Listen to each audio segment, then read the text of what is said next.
Electronics ভালোভাবে না করে থাকে। ঠিক আছে? তো যাই হোক, ক্লাসটা শুরু করে দিই আল্লাহর নাম নিয়ে। চলো, বিসমিল্লাহ। তোমরা খাতার উপর হেডলাইন করো সেমি কন্ডাক্টর, অর্ধপরিবাহী। যদি এটাকে ওইভাবে বলতে চাও সেমি কন্ডাক্টর বা অর্ধপরিবাহী, বাট এটার সংজ্ঞা যাওয়ার আগে আমি কয়েকটা জিনিস আগে তোমাদেরকে বোঝাতে চাই। যেমন একটা বিষয় হচ্ছে যোজনী, আর আরেকটা হচ্ছে যোজ্যতা স্তর। যোজনী আর হচ্ছে যোজ্যতা স্তর, এই দুটো জিনিস বলতে আসলে তোমরা মূলত কি বুঝো, কেমন? এবং আরেকটা বিষয় হচ্ছে পরমাণুর নিরপেক্ষতা। নিরপেক্ষতা, ঠিক আছে? পরমাণুর নিরপেক্ষতা এবং এর সাথেই যুক্ত আসলে আরেকটা বিষয়, সেটা হচ্ছে স্থিতিশীলতা, অস্থিতিশীলতা। স্থিতিশীলতা, আরেকটা হচ্ছে স্থিতিশীলতা। এই জিনিসগুলো বলতে আসলে কি বোঝানো হয়, এগুলো আমরা অনেক সময় বুঝি না, আমাদের অনেক সময় প্রবলেম হয়ে যায়। এগুলো না বোঝার কারণে সেমিকন্ডাক্টরের ওই যে পি টাইপ, এন টাইপ, এই জিনিসগুলো আমাদের মাথায় ঢোকে না। আমরা আগে এগুলো ক্লিয়ার করব।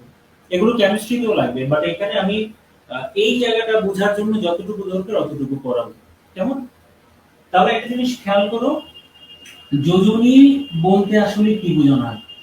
তোমরা যদি আমাকে বলো যে স্যার যোজনী বুঝতে চাই, তাহলে একটা জিনিস খেয়াল করো, সবচেয়ে কমন একটা পরমাণু নিয়ে আমি আগে কাজ করব। সবচাইতে কমন, কেমন? সবচাইতে কমন একটু খেয়াল করে রাখো।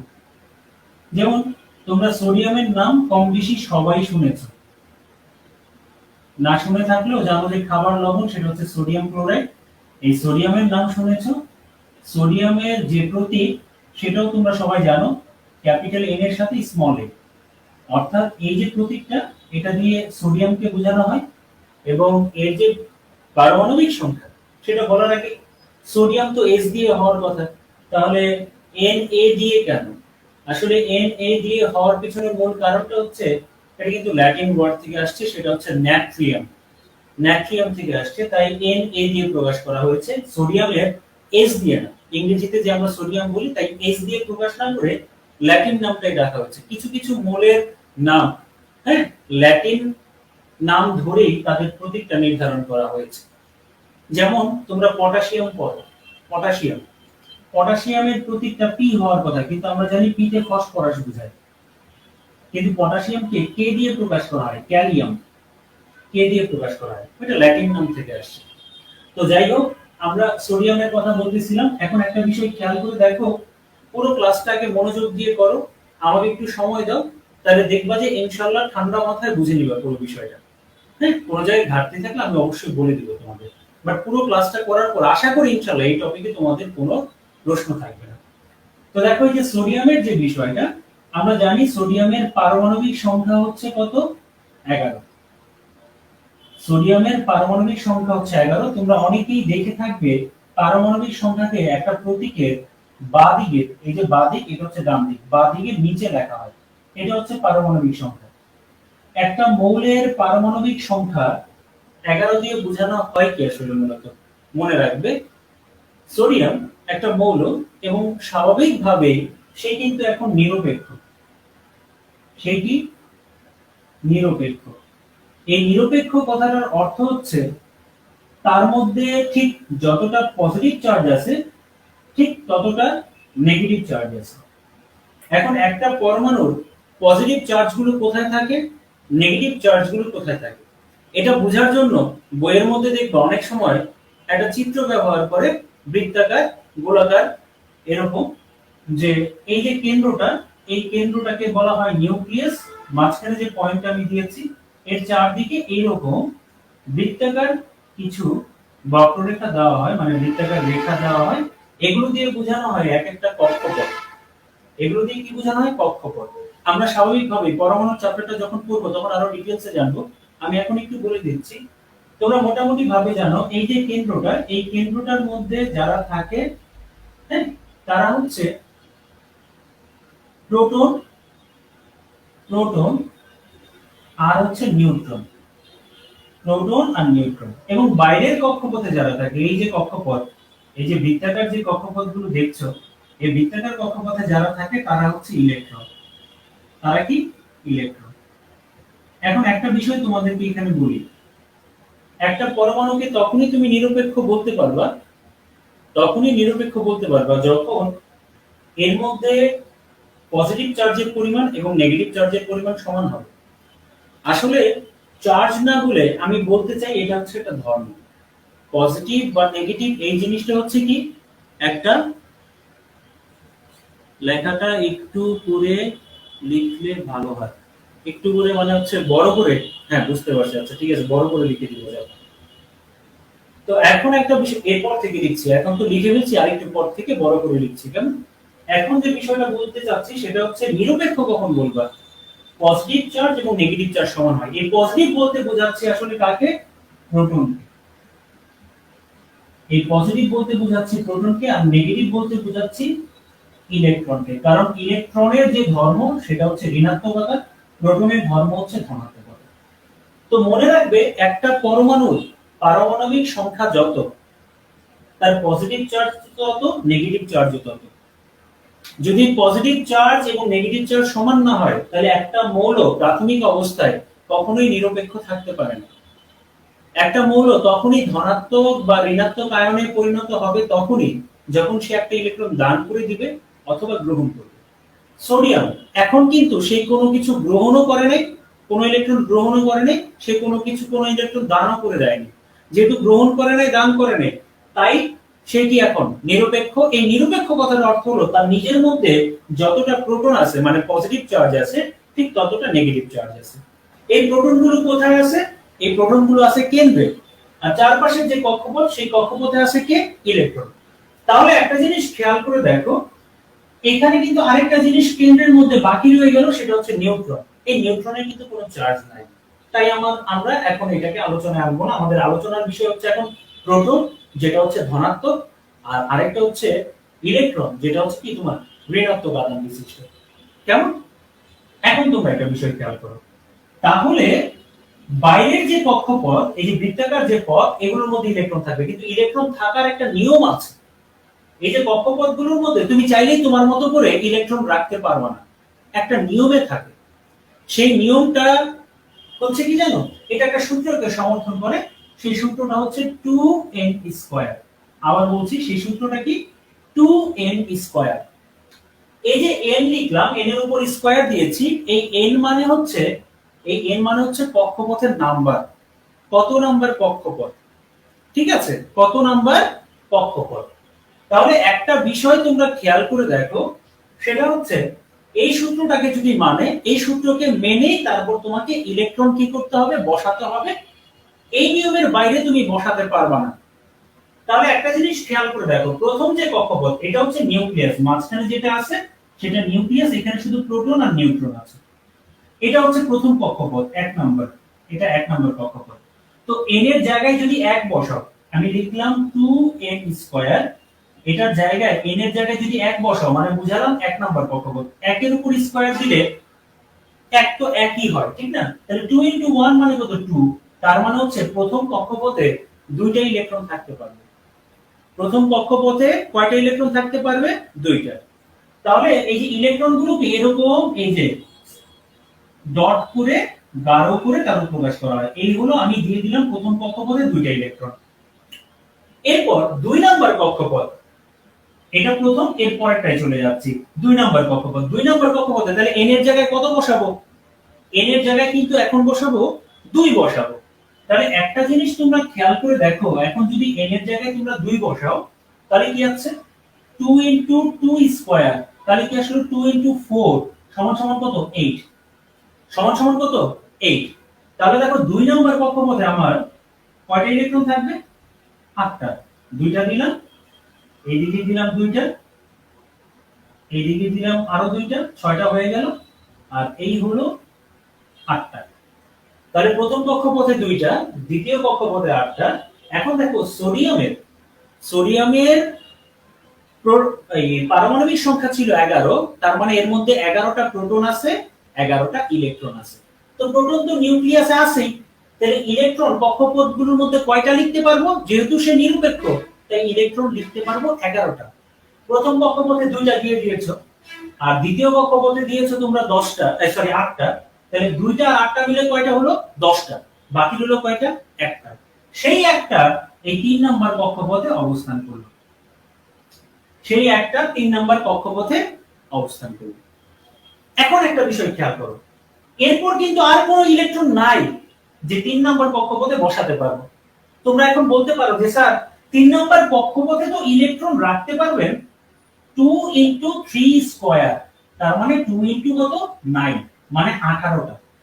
তো তুমি কি চাইলেই এখন 18টা 3 নাম্বার কক্ষপথে দিতে পারবা?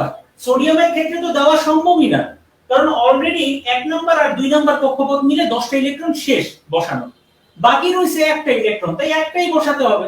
তুমি চাইলে তো আরো ধার করে নিয়ে এসে এতগুলো ইলেকট্রন নিয়ে এসে বসাতে পারবা না। এখন একটা বিষয় তোমরা বুঝো, এখন একটা বিষয় ভালো করে তোমরা বুঝো, সেটা হচ্ছে এই যে তোমার এই যে শেষ যে কক্ষপথটা, এই যে ইলেকট্রনগুলো বসানোর পর একটা পরমাণুতে যতগুলো ইলেকট্রন থাকবে সেগুলো কক্ষপথগুলোতে এই যে বৃত্তাকার পথে বসানোর পর দেখবা সর্বশেষ কক্ষপথ কোনটা। তাহলে সর্বশেষ সোডিয়ামের ক্ষেত্রে আলোচনা করতেছি, তাই যা বলবো মনে করবা সোডিয়ামের ক্ষেত্রেই বলছি, তো অন্যগুলোর বেলায় শুধু কপি পেস্ট করে দিবা। তো এখন একটা বিষয় খেয়াল করে দেখো, সোডিয়ামের ক্ষেত্রে সর্বশেষ কক্ষপথ হচ্ছে 3 নাম্বার কক্ষপথ। মনে রাখবা এই 3 নাম্বার কক্ষপথকে, মানে সোডিয়ামের ক্ষেত্রে এই সর্বশেষ কক্ষপথকেই বলা হয় যোজ্যতা স্তর। প্রথম কক্ষপথ এটাকে প্রথম স্তর বলতে পারো, দ্বিতীয় কক্ষপথ দ্বিতীয় স্তর, তৃতীয় কক্ষপথ যেহেতু সর্বশেষ কক্ষপথ তাই এটাকে যোজ্যতা স্তর বলছি। কিন্তু কেন বলছি, আমার প্রশ্ন হচ্ছে এটা, যোজ্যতা স্তর বলছি কিন্তু কেন বলছি, এটার পিছনে মূল কারণটা কি? যোজ্যতা স্তর বলার পিছনে মূল কারণটা হচ্ছে, খেয়াল করে দেখো, যোজ্যতা স্তরের বলার পিছনে মূল কারণটা হচ্ছে এই যে সর্বশেষ কক্ষপথে কয়টা ইলেকট্রন আছে? একটা। মনে রাখবা একটা পরমাণু, ওই যে আমি বললাম না নিরপেক্ষ কখন থাকে? যখন তার মধ্যে সমান সংখ্যক ইলেকট্রন সমান সংখ্যক প্রোটন থাকে। ইলেকট্রনের পরিমাণ যা, প্রোটনের পরিমাণও কি তাই যদি হয়, তাহলেই সে নিরপেক্ষ। আর নিরপেক্ষ যে অবস্থা, এই অবস্থায় সে কিন্তু কারোর সাথে বিক্রিয়া করতে চায় না। নিরপেক্ষ যে অবস্থা, এই সময় সে কারোর সাথে বিক্রিয়া করে না, তাই আমরা বলি স্থিতিশীল অবস্থা। তাই আমরা কি বলি? স্থিতিশীল অবস্থা। এই জিনিসটাকে আমি তোমাদেরকে আরেকটু সহজ করে দিই, যারা নন সায়েন্স তাদের জন্য একটু বলছি, যারা সায়েন্সের তারা এগুলো খুব সহজেই বুঝে, কারণ তারা অলরেডি অনেকবার এইসব জিনিসগুলো পড়ছে। বাট যারা নন সায়েন্স তাদের জন্য আরেকটু এক্সপ্লেইন করতেছি। সেটা হচ্ছে, মনে করো যে তুমি একটা বাসে করে একটা জায়গা থেকে আরেকটা জায়গায় যাবা। খেয়াল করো, একটা বাসে করে একটা জায়গা থেকে অন্য একটা জায়গায় যাবা। সেই বাসে, আমি জাস্ট বোঝানোর জন্য বলছি, ধরো সেই বাসে সিট আছে 10টা। এই বাসের 1 2টা সিট হলো 4টা 6টা 8 10। এই মনে করো যে এই বাসের সিট হচ্ছে কয়টা? 10টা। যদি 10 জন বসে যায়, হ্যাঁ, 10 জন যদি তোমার যাত্রী থাকে, তাহলে সে কি করবে? যাত্রা করবে, চলে যাবে, যে গন্তব্যের দিকে সে চলে যাবে। ভালো কথা। এখন এমনও তো অনেক সময় হয় যে বাসের মধ্যে যতটা সিট তার চাইতে বেশি মানুষ উঠে যায় না। এখন একটা সিটিং বাসে যদি মনে করো যে 10 জন ওঠার কথা, 10 জন বসতে পারবে, এখন 10 জন বসার পর আরো কিছু যাত্রী উঠালো, এই জিনিসটা কি অনেকে আমরা মেনে নেই যে একটা সিটিং বাসে কেন দাঁড় করায় লোক নিবে? তখন একটা অস্থিতিশীল অবস্থা তৈরি হবে না? এটা তো কেউ মেনে নিতে চাইবে না, একটা ঝগড়া বিবাদের বিষয় হয়ে যাবে। আবার আরেকটা বিষয় খেয়াল করো, আছে মনে করো যে 10টা সিট, তার মধ্যে পূরণ হয়েছে মনে করো যে 8টা সিট পূরণ হয়েছে, ঠিক আছে? 8টা পূরণ হয়েছে, 2টা এখনো পূরণ হয়নি। তো 2টা পূরণ না হওয়া পর্যন্ত কি রওনা দিবে সে? রওনা দিবে না। তাহলে একটা বিষয় খেয়াল করে দেখো, এই যে সিট, এই সিটটাকেই মনে করো না, এই যে আসনের যে বিষয়টা, এই আসনের বিষয়টাই মনে করো পরমাণুর ক্ষেত্রে। একটা পরমাণুর যতটা ইলেকট্রন, হ্যাঁ, যতটা ইলেকট্রন থাকার কথা ঠিক ততটা ইলেকট্রন যদি না থাকে বা তার চাইতে যদি বেশি গ্রহণ করে ফেলে, তাহলে সেটা কিন্তু অস্থিতিশীল অবস্থা হয়ে যাবে। মনে রাখবে, কখনোই কোনো পরমাণু অস্থিতিশীল অবস্থায় থাকতে চায় না। আমরা যাত্রী, বাংলাদেশের মানুষ, আমাদের জনসংখ্যা বেশি, আমরা হয়তো এই বিষয়গুলো মেনে নিব। পরমাণু এইগুলোতে ছাড় দিবে না। পরমাণু তো বাংলাদেশের মানুষ না, ঠিক আছে? পরমাণু কি করবে না, এই জিনিসগুলো মেনে নিবে না। তাহলে মনে রাখবে, একটা পরমাণু কখনোই অস্থিতিশীল অবস্থা মেনে নিতে চায় না। তার কাজই হচ্ছে সব সময় কি হয়ে যাওয়া, স্থিতিশীল অবস্থায় থাকা। এই স্থিতিশীল অবস্থায় থাকতে চাওয়ার যে ধর্ম, এই স্থিতিশীল হওয়ার যে ধর্ম বা প্রক্রিয়া, এই জিনিসটাকে আমরা বলি অষ্টক ধর্ম, হ্যাঁ, বা অষ্টকের নিয়ম। অষ্টক ধর্ম বা অষ্টকের নিয়ম। আবার বলছি, অষ্টক বলতে আসলে কি বোঝাচ্ছি? অষ্টক বলতে বোঝাচ্ছি আটটা ইলেকট্রন, আটটা ইলেকট্রনকে বোঝাচ্ছে। অর্থাৎ একটা পরমাণুর সর্বশেষ যে কক্ষপথ, সেই কক্ষপথে অষ্টক পূর্ণ করার যে প্রবণতা, মানে আটটা ইলেকট্রন থাকার যে প্রবণতা, সেটা এবার সে ধার করে হোক বা ছেড়ে দিয়ে হোক, ঠিক আছে, সে এই অষ্টক পূর্ণ করতে চায়। এই অষ্টক ধর্ম প্রদর্শন করতে গিয়ে সে কি করে, হয় ইলেকট্রন দিয়ে দিবে, না হয় ইলেকট্রন নিয়ে নিবে। এখন একটা বিষয় খেয়াল করো, অনেক সময় ধরো তুমি একটা অটোতে উঠছো, একটা অটোতে তুমি একাই একটা মনে করো যাত্রী, বা ধরো এই বাসের কথাটাই বলি, বাসে 10টা সিট আছে, হ্যাঁ, বাসে কি আছে, 10টা সিট আছে। এখন সময় পার হয়ে গেছে, কিন্তু যাত্রী পাইছে একজন, যাত্রী পাইছে কি একজন। তো সে কি করবে, এই গাড়িওয়ালা কি করবে, গাড়িওয়ালা কি করবে, বলবে যে ভাই আপনি আমার বাসে না ওইটা, ওই যে সামনের বাসটাতে উঠে যান, ওইখানে আরো কিছু লোক আছে, এটা সাইডা দিব, আমারটায় যাইতে আরো সময় লাগবে। তাহলে দেখো, দেখো সে একজন যাত্রী নিয়ে কিন্তু যাবে না, রওনা করবে না, সে দিয়ে দিচ্ছে। পরমাণুগুলোর মধ্যেও কিন্তু এমন ঘটনা ঘটে থাকে। পরমাণুগুলোর মধ্যে এই ঘটনাটাকে আমরা বলে থাকি স্থিতিশীলতা অর্জন।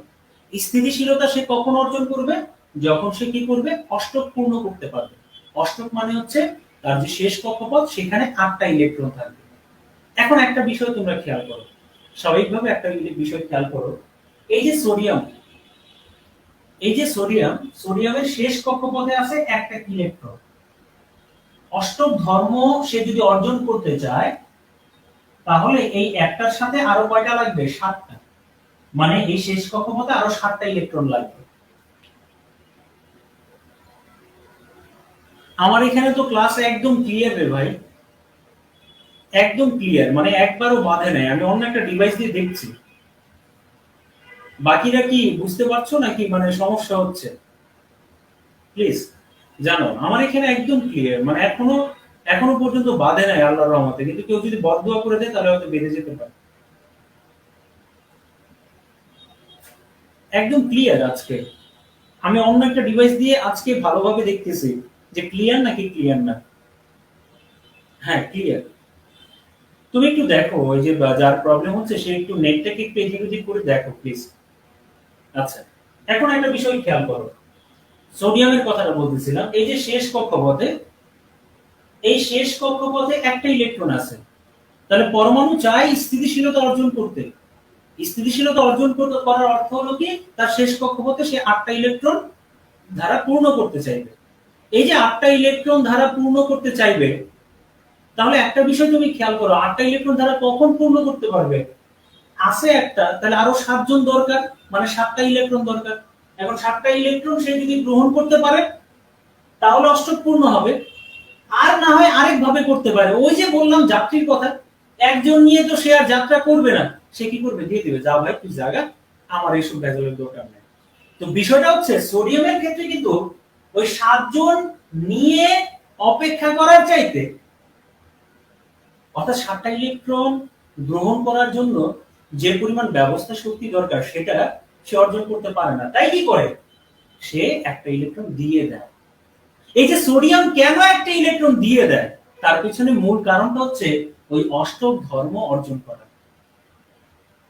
তাহলে একটা জিনিস খেয়াল করো, শেষ কক্ষপথের ইলেকট্রনটা যদি সে দিয়ে দেয়, তাহলে আমি শেষ কক্ষপথটা মুছে দিলাম, শেষ কক্ষপথটা আর আমার লাগছে না, কারণ যে একটা ইলেকট্রন ছিল শেষ কক্ষপথে সেটা সে দিয়ে দিছে। কেন? অষ্টক পূর্ণ করার জন্য। এই যে দেখো, শেষ কক্ষপথটা আমি মুছে দিলাম। এখন দেখো তো 2 নাম্বার স্তরটাই হচ্ছে তার শেষ কক্ষপথ। এখন ইলেকট্রন কয়টা আছে?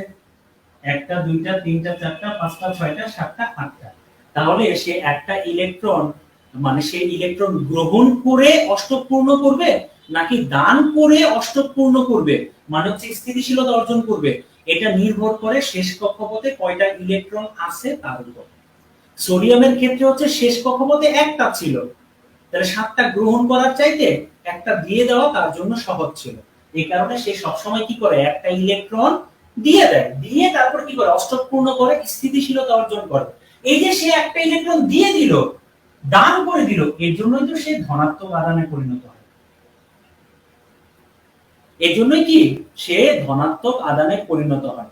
তাহলে একটা জিনিস খেয়াল করো, একটা জিনিস খেয়াল করো, তাহলে একটা সোডিয়াম একটা ইলেকট্রন দিতে পারে। আবার বলছি, একটা সোডিয়াম একটা ইলেকট্রন দিতে পারে।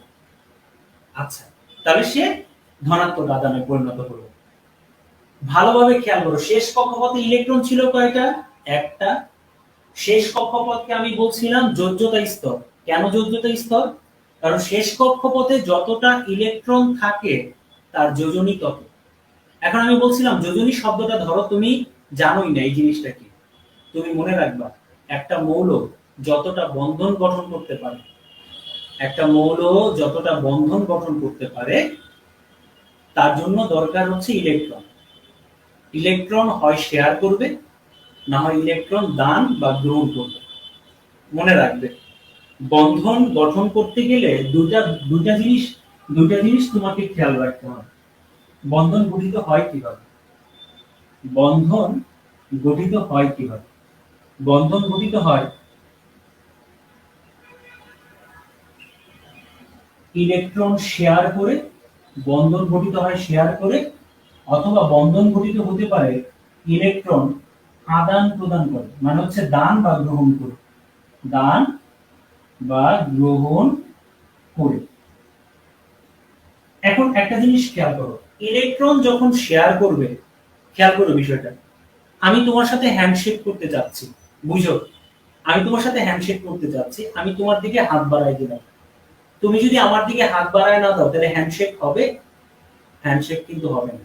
তাহলে ধরো আমার হাতটা, এই হাতটা হচ্ছে একটা ইলেকট্রন, তুমি যে হাতটা দিবা সেটা হচ্ছে কি তোমার ইলেকট্রন। সে এখন তোমার ইলেকট্রন আমার ইলেকট্রন মিলে দুইজনের সাথে হাতটা মিলালাম, মানে শেয়ার করলাম। শেয়ার করার ফলে এক হাত দিয়ে যদি ধরো তাহলে হ্যান্ডশেক তো হইলই।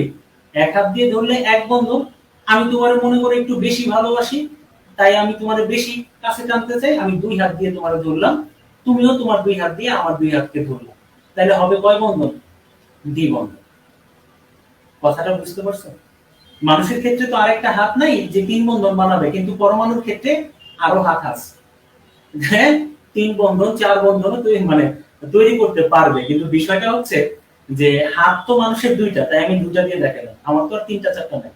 এখন একটা বিষয় তুমি খেয়াল করে দেখো, তাহলে ইলেকট্রন শেয়ার করে, ইলেকট্রন শেয়ার করে মানে হচ্ছে কি, যে ধরো এখানে এ আছে এখানে বি আছে, এ ও একটা ইলেকট্রন দিল, বি ও একটা ইলেকট্রন দিল।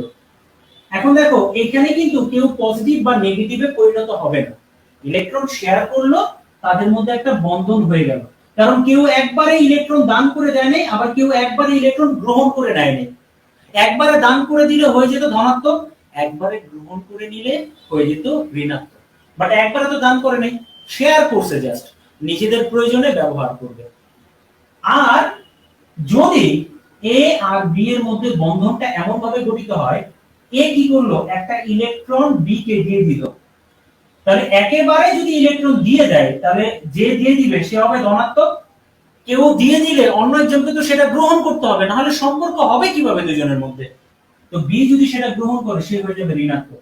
ঠিক তেমনি দেখো, তোমরা জানো ক্লোরিন Cl, ক্লোরিনের প্রতীক হচ্ছে কি Cl, Cl এর প্রোটন সংখ্যা বা পারমাণবিক সংখ্যা হচ্ছে 17, তার মানে হচ্ছে তার মানে হচ্ছে এই ক্লোরিনে 1 নাম্বার কক্ষপথে 2টা, 2 নাম্বার কক্ষপথে 8টা, তাহলে হলো কত 10টা ইলেকট্রন।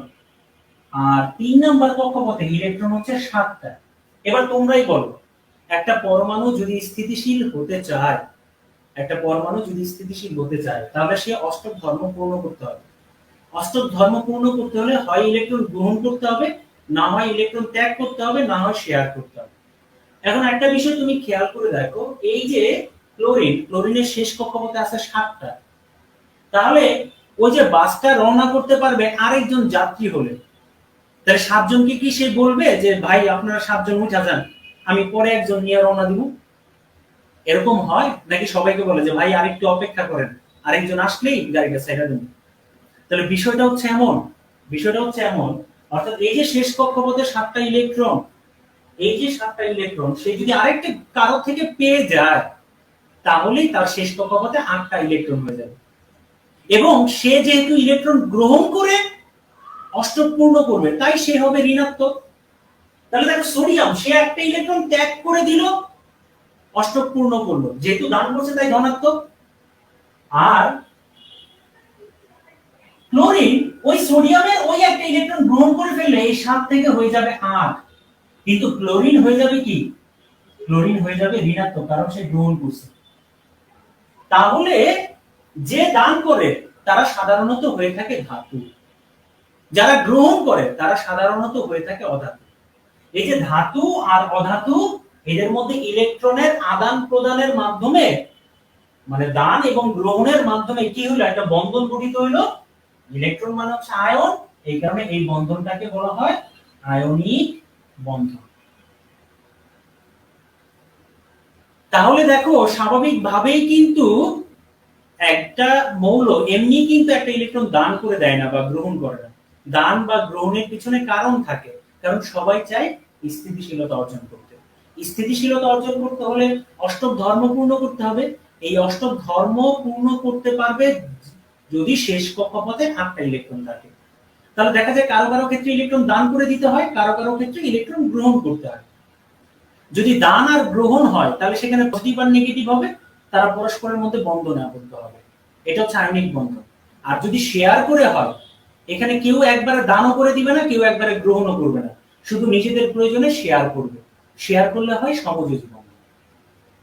এখন তোমরা একটা বিষয় খেয়াল করো, যেহেতু সোডিয়ামের শেষ কক্ষপথে একটা ইলেকট্রন ছিল এবং সে একটা ইলেকট্রন দান করতে পারে, মানে সে একক বন্ধন গঠন করতে পারে। একটা ইলেকট্রন দান করে কয়টা বন্ধন গঠন করবে? একক বন্ধন। তাহলে যেহেতু একক বন্ধন গঠন করতে পারে, তাই তার যোজনী হচ্ছে 1। অর্থাৎ যোজনী মানে হচ্ছে কে কতটা করে বন্ধন গঠন করতে পারবে তা কিন্তু নির্ধারণ করে দেয়। তাহলে সোডিয়ামের শেষ কক্ষপথে একটা ইলেকট্রন ছিল, সেই একটা ইলেকট্রন দান করে বন্ধন গঠন করে, একক বন্ধন, তাই তার যোজনী হচ্ছে 1। এই যে তার যোজনী 1, এই 1 হলো কিভাবে? কারণ তার শেষ কক্ষপথে একটা ইলেকট্রন ছিল, আর যেহেতু শেষ কক্ষপথের ইলেকট্রনটা যোজনী বা কতটা বন্ধন গঠন করবে সেটা নির্ধারণ করে, এই কারণে শেষ কক্ষপথকে বলা হয় যোজ্যতা স্তর। এই কারণে শেষ কক্ষপথকে কি বলা হয়? যোজ্যতা স্তর, কারণ ওইটা যোজনী নির্ধারণ করে। তাহলে যোজনী, যোজ্যতা স্তর, নিরপেক্ষতা, স্থিতিশীলতা, অস্থিতিশীলতা। কেন একটা পরমাণু ইলেকট্রন দান করে বা কেন একটা পরমাণু ইলেকট্রন গ্রহণ করে এবং কোন কক্ষপথে কয়টা করে ইলেকট্রন থাকবে, তার পেছনে মূল কাহিনীটা হচ্ছে এটা। তোমাদের কাছে এই বিষয়টা ক্লিয়ার কিনা? এই বিষয়টা ক্লিয়ার হলে তাহলে ইনশাআল্লাহ আশা করি খুব সহজেই তোমরা সেমিকন্ডাক্টর বুঝে যাবে। ক্লিয়ার কিনা আমাকে জাস্ট একটু জানাও। তোমাদের কাছে এই যে যতটুকু দেখালাম, এই জিনিসটা তোমাদের কাছে ক্লিয়ার কিনা প্লিজ একটু জানাও। কারণ এটুকু না বলে আমি যদি সেমিকন্ডাক্টর পড়াই তাহলে তোমরা বারবার আমাকে প্রশ্ন করবে, বারবার প্রশ্ন করবে। ঠিক আছে, আরেকবার কোন জিনিসটা বলবো বলো? বিপাশা, হ্যাঁ আরেকবার। আচ্ছা, আরেকবারের বিষয়টা বলতেছে যোজনী মানে হচ্ছে একটা মৌল কতটা আয়নিক বন্ডটা, আরেকবার ঠিক আছে, আয়নিক বন্ধনটা আরেকবার বলতেছি। আয়নিক বন্ধন যদি একদম সহজে মনে রাখতে চাও, কি লিখছো? যোজনী, আচ্ছা যোজনী, ঠিক আছে। একজন বলছে আয়নিক বন্ধনের বিষয়টা, আরেকজন বলছে যোজনীর বিষয়টা। এগুলো কিন্তু কেমিস্ট্রিতে আরো ডিটেইলস পাবো, তারপর আমি একবার বলছি। সেটা হচ্ছে আয়নিক বন্ধন মনে রাখবে সবসময় ধাতু আর অধাতুর সাথে হয়ে থাকে। আবার বলছি, আয়নিক বন্ধন সবসময় ধাতু আর অধাতুর সাথে হয়ে থাকে। ধাতুর কাজ হচ্ছে দান করে দেওয়া। কি দান করবে সে? ইলেকট্রন। কেন দান করবে? স্থিতিশীলতা অর্জন করতে চায়। স্থিতিশীলতা কখন অর্জন করবে? যদি তার শেষ কক্ষপথে অষ্টক পূর্ণ করতে পারে। সোডিয়ামের উদাহরণ দিয়ে আমি বুঝালাম, এই সোডিয়ামের টোটাল ইলেকট্রন ছিল 11টা, এক নাম্বার কক্ষপথে ছিল 2টা, 2 নম্বরে ছিল 8টা, 3 নাম্বার মানে সর্বশেষ কক্ষপথে ছিল 1টা। তাহলে শেষ কক্ষপথে 8টা ইলেকট্রন দরকার যদি স্থিতিশীলতা অর্জন করতে চায়। কিন্তু একটা ইলেকট্রন দিয়ে যদি অষ্টক পূর্ণ করতে চায় তাহলে তাকে আরো 7টা ইলেকট্রন গ্রহণ করতে হবে। এই কারণে সে 7টা গ্রহণ করার চাইতে শেষ কক্ষপথের একটা ইলেকট্রন ত্যাগ করে দেওয়াটা বেশি সহজ হয় তার জন্য। সোডিয়াম যদি শেষ কক্ষপথের একটা ত্যাগ করে দেয় তাহলে তার অষ্টক পূর্ণ হয়ে যায়, কারণ দ্বিতীয় কক্ষপথে তার অলরেডি 8টা ইলেকট্রন আছে। এই কারণে সোডিয়াম একটা ইলেকট্রন দান করে। আর সোডিয়াম আমরা জানি যাদের নামের শেষে আম থাকে তারা হচ্ছে ধাতু। সোডিয়াম হচ্ছে একটা ধাতু, তার স্বাভাবিক বৈশিষ্ট্য হচ্ছে সেই ইলেকট্রন দান করে দিবে। এবার দেখো ক্লোরিনের বিষয়টা। ক্লোরিন একটা অধাতু, সে স্বাভাবিকভাবে ইলেকট্রন গ্রহণ করবে, কিন্তু কেন করে গ্রহণ করে? কারণ সোডিয়ামের পারমাণবিক সংখ্যা হচ্ছে 17, আর 17 হওয়ার কারণে তার 17টা প্রোটন 17টা ইলেকট্রন। তাহলে আমরা দেখলাম প্রথম কক্ষপথে 2টা ইলেকট্রন, দ্বিতীয় কক্ষপথে 8টা, আর তৃতীয় কক্ষপথে দেখলাম 7টা ইলেকট্রন। কারণ 2 আর 8 10, আর শেষ কক্ষপথে 7টা। অষ্টক পূর্ণ করতে হলে তার শুধুমাত্র একটা ইলেকট্রন দরকার। তাহলে 7টা ইলেকট্রন ত্যাগ করে দিবে না একটা গ্রহণ করবে? একটা গ্রহণ করলেই তার 8টা হয়ে যাচ্ছে। তাহলে সেই একটা গ্রহণ করবে কার থেকে? সোডিয়াম, যেটা দান করে দিবে। তাহলে সোডিয়াম দান করলো ক্লোরিনকে, সোডিয়াম দান করাই হলো ধনাত্মক, আর ক্লোরিন গ্রহণ করাই হয়ে গেল ঋণাত্মক। তাহলে দেখো তো, ধনাত্মক একটা আয়ন, ক্লোরিন আরেকটা আয়ন, ঋণাত্মক আয়ন, ধনাত্মক আয়ন। এই যে আয়ন আয়নের মধ্যে ইলেকট্রন গ্রহণ এবং দানের মাধ্যমে যে বন্ধনটা হলো, এই কারণে তাদেরকে বলা হয় আয়নিক বন্ধন। আর আয়নিক বন্ধন বুঝতেই পারতেছো, ধনাত্মক হতে হবে, ঋণাত্মক হতে হবে, তার মানে ধাতু এবং অধাতু লাগবে। ধাতু ইলেকট্রন দান করবে, অধাতু ইলেকট্রন গ্রহণ করবে, দুজনের মধ্যে এইভাবে একটা রিলেশন তৈরি হবে, এটাকেই বলা হয় আয়নিক বন্ধন। যোজনীর যে বিষয়টা বলতে চাচ্ছিলাম সেটা হচ্ছে সর্বশেষ কক্ষপথে যতটা ইলেকট্রন থাকে সেটাই তার যোজনী। কেন যোজনী? কারণ সর্বশেষ কক্ষপথে সোডিয়ামের কয়টা ইলেকট্রন ছিল? একটা। সে একটা দান করে দিয়ে ক্লোরিনের সাথে বন্ধন গঠন করলো। তাহলে এই যে একটা ইলেকট্রন দিয়ে দিয়ে বন্ধন গঠন করলো, সেটা হলো একক বন্ধন। একক বন্ধন। তাহলে এই যে একটা ইলেকট্রন দান করে দিয়ে একক বন্ধন গঠন করলো, তাহলে সে একটা বন্ধন গঠন করছে। যতটা বন্ধন গঠন করবে তার যোজনী তত। তাহলে এটা সর্বশেষ কক্ষপথের ইলেকট্রন দ্বারা নির্ধারিত হয়। যেহেতু একটা ছিল তাই একটা বন্ধন গঠন করছে, তাই তার যোজনী কত? 1। ঠিক ক্লোরিন একটা ইলেকট্রন গ্রহণ করে সে বন্ধন গঠন করলো সোডিয়ামের সাথে, তাই তার যোজনীয় কত? 1। গ্রহণ করলো বা ত্যাগ করলো, কিন্তু বন্ধন গঠন করলো কয়টা? একটা। তাই তাদের যোজনী কত করে? 1 করে। কথাটা বুঝতে পারছো? এই কারণে বলছি সর্বশেষ কক্ষপথে যতটা ইলেকট্রন থাকে, সেই ইলেকট্রন যেহেতু কতটা বন্ধন গঠন করবে সেটা নির্ধারণ করে দেয়, তাই ওই সর্বশেষ কক্ষপথকে বলা হয় যোজ্যতা স্তর। আর সর্বশেষ কক্ষপথে যে ইলেকট্রন থাকে সেটাকে বলা হয় তার যোজনী। আর যোজনী সহজ কথায় হচ্ছে কতটা বন্ধন গঠন করতে পারে তা নির্ণয় করে দেয়। একটা ইলেকট্রন ছিল সোডিয়ামের শেষ কক্ষপথে, তাই সে একটা বন্ধন গঠন করছে, তাই তার যোজনী কত? 1। এবার ক্লিয়ার কিনা তোমাদের কাছে একটু জানো, তোমাদের সবার কাছে ক্লিয়ার কিনা প্লিজ একটু দ্রুত জানাতে হবে।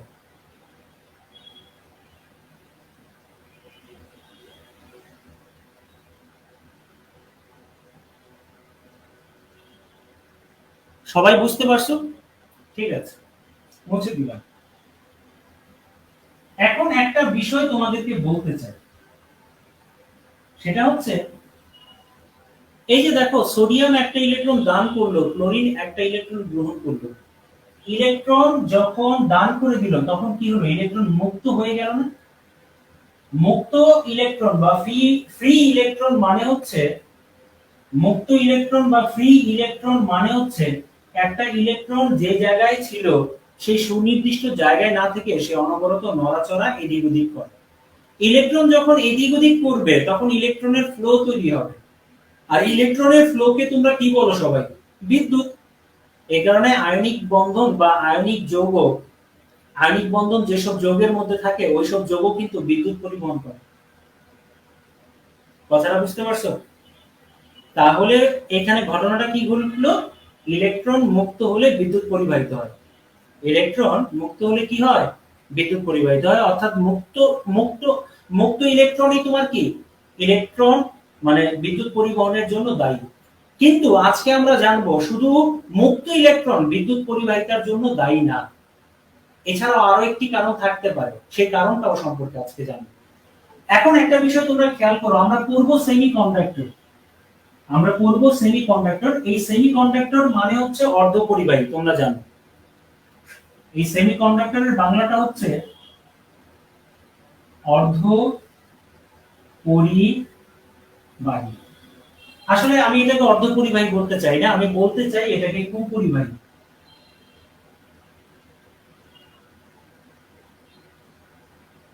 অর্ধপরিবাহী মানে হচ্ছে পুরোপুরি বিদ্যুৎ পরিবহন করবে বিষয়টা এমন না, বিশেষ অবস্থায় সে পরিবাহীতে রূপান্তরিত হতে পারে। বিশেষ অবস্থায় কি হতে পারে?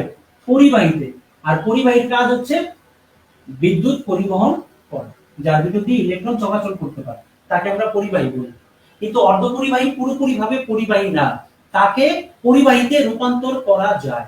সেমিকন্ডাক্টরকে কন্ডাক্টরে রূপান্তর করা যায়, কিন্তু কিভাবে? কিভাবে? আমি তোমাদেরকে একটা কথা বললাম এখানে কুপরিবাহী বলতে চাই, কিন্তু আরেকটা আছে তোমাদের মধ্যে ঝামেলা সৃষ্টি করতে পারে, সেটা হচ্ছে অপরিবাহী।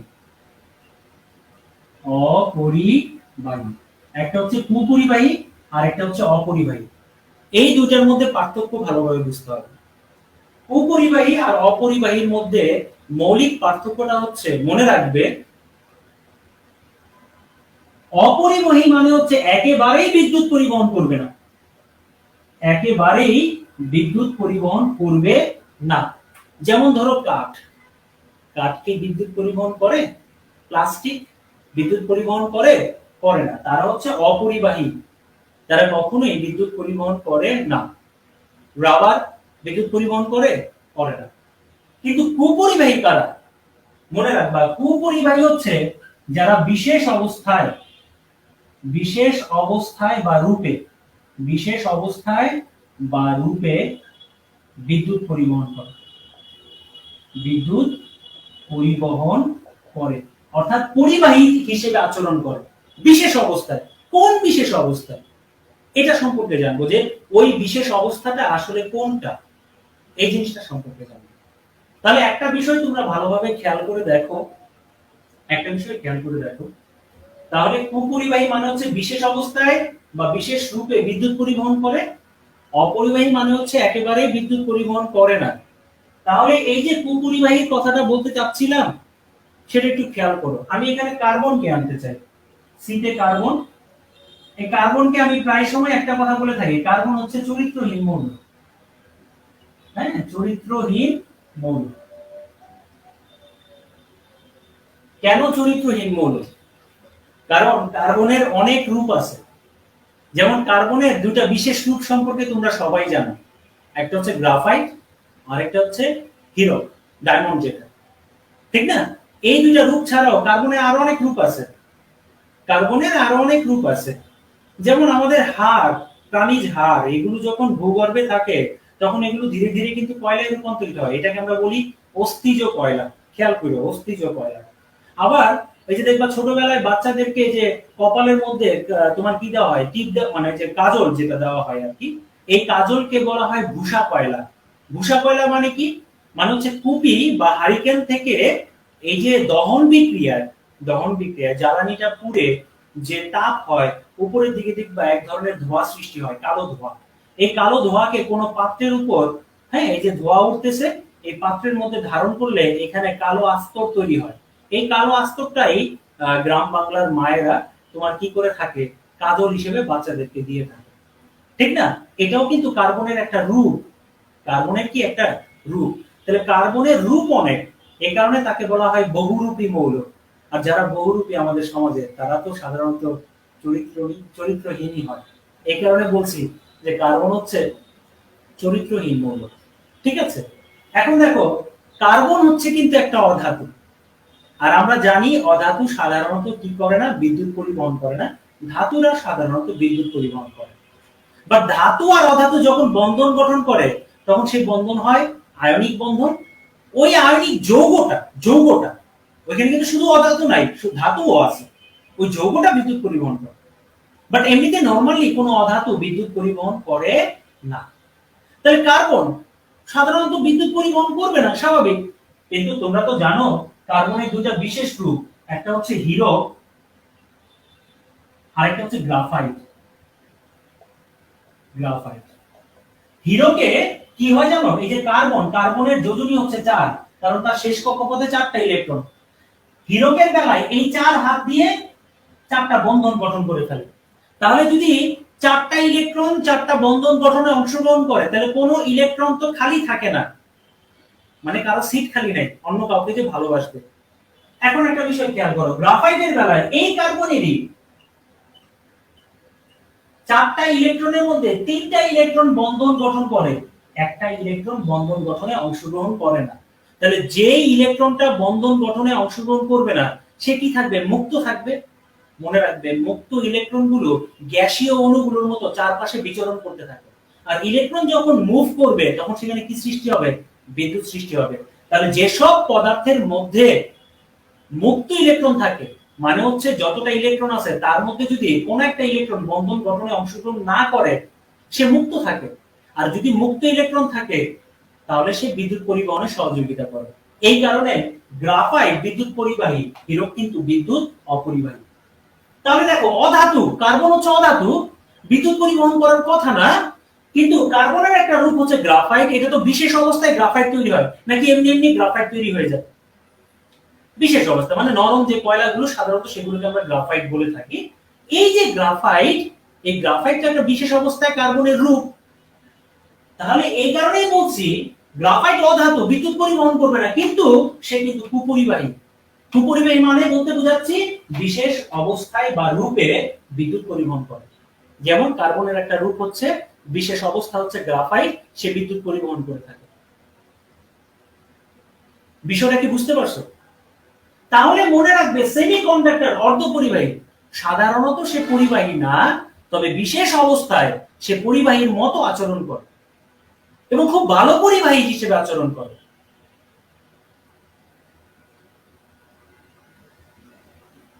এই কারণে আমি বলতে চাইছি যে অর্ধপরিবাহী চাইতে আমি এটাকে বলতে চাই কুপরিবাহী। এখন আসো, তোমাদের কিছু ভুল ধারণা এই করি, ঠিক আছে? ভুল ধারণা এই করি, তবে এখান থেকে একটা গুরুত্বপূর্ণ ইনফরমেশন জানলাম যে মৌলের মধ্যে মুক্ত ইলেকট্রন থাকবে সে বিদ্যুৎ পরিবহন করবে। এখন একটা বিষয় খেয়াল করে, তোমাদেরকে অনেকেই বলবে যে সেমিকন্ডাক্টর কয় ধরনের, কেউ বলতে পারবে এখানে সেমিকন্ডাক্টর কয় ধরনের এবং কি কি? নামটা বলতে পারবে? সেমিকন্ডাক্টর কয় ধরনের এবং কি কি? একটু দ্রুত আমাকে জানাও তো,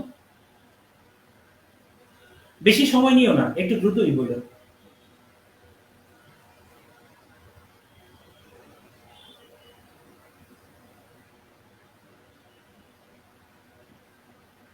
কেউ পারবা? না পারলে নো বলে দাও, না পারলে নো বলে দাও, কোনো সমস্যা নেই। পি টাইপ এন টাইপ, আমি এই উত্তরটা চাচ্ছিলাম। যে বলেছে, কে বললেন? নেজামউদ্দিন। কিন্তু নেজাম, তুমি কি জানো যে আসলে সেমিকন্ডাক্টর সবাই আনসার দিবা দুই ধরনের, কারণ কি জানো?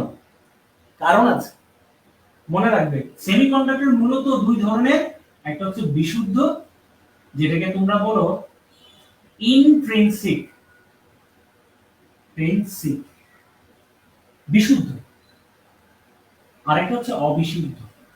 অবিশুদ্ধ, অবিশুদ্ধ মানে হচ্ছে এক্সট্রিনসিক। এই অবিশুদ্ধর মধ্যে দুটো ধরন, একটা হচ্ছে পি টাইপ, কেন পি টাইপ বলে সেটাও বলে দিব, আর একটা হচ্ছে এন টাইপ, কেন এন টাইপ বলে সেটাও বলে দিব। মূলত সেমিকন্ডাক্টরের প্রকারভেদ হচ্ছে এই দুইটা, বিশুদ্ধ অবিশুদ্ধ। এই অবিশুদ্ধের মধ্যে আবার দুইটা ধরন, P type N type, but সরাসরি সেমিকন্ডাক্টরের দুইটা ধরন পি টাইপ এন টাইপ বলাটা ঠিক না। কারণ পি টাইপ এন টাইপ তখনই পাওয়া যাবে যখন ডোপিং করা হবে, ভেজাল মেশানো হবে। কথাটা বুঝতে পারছো?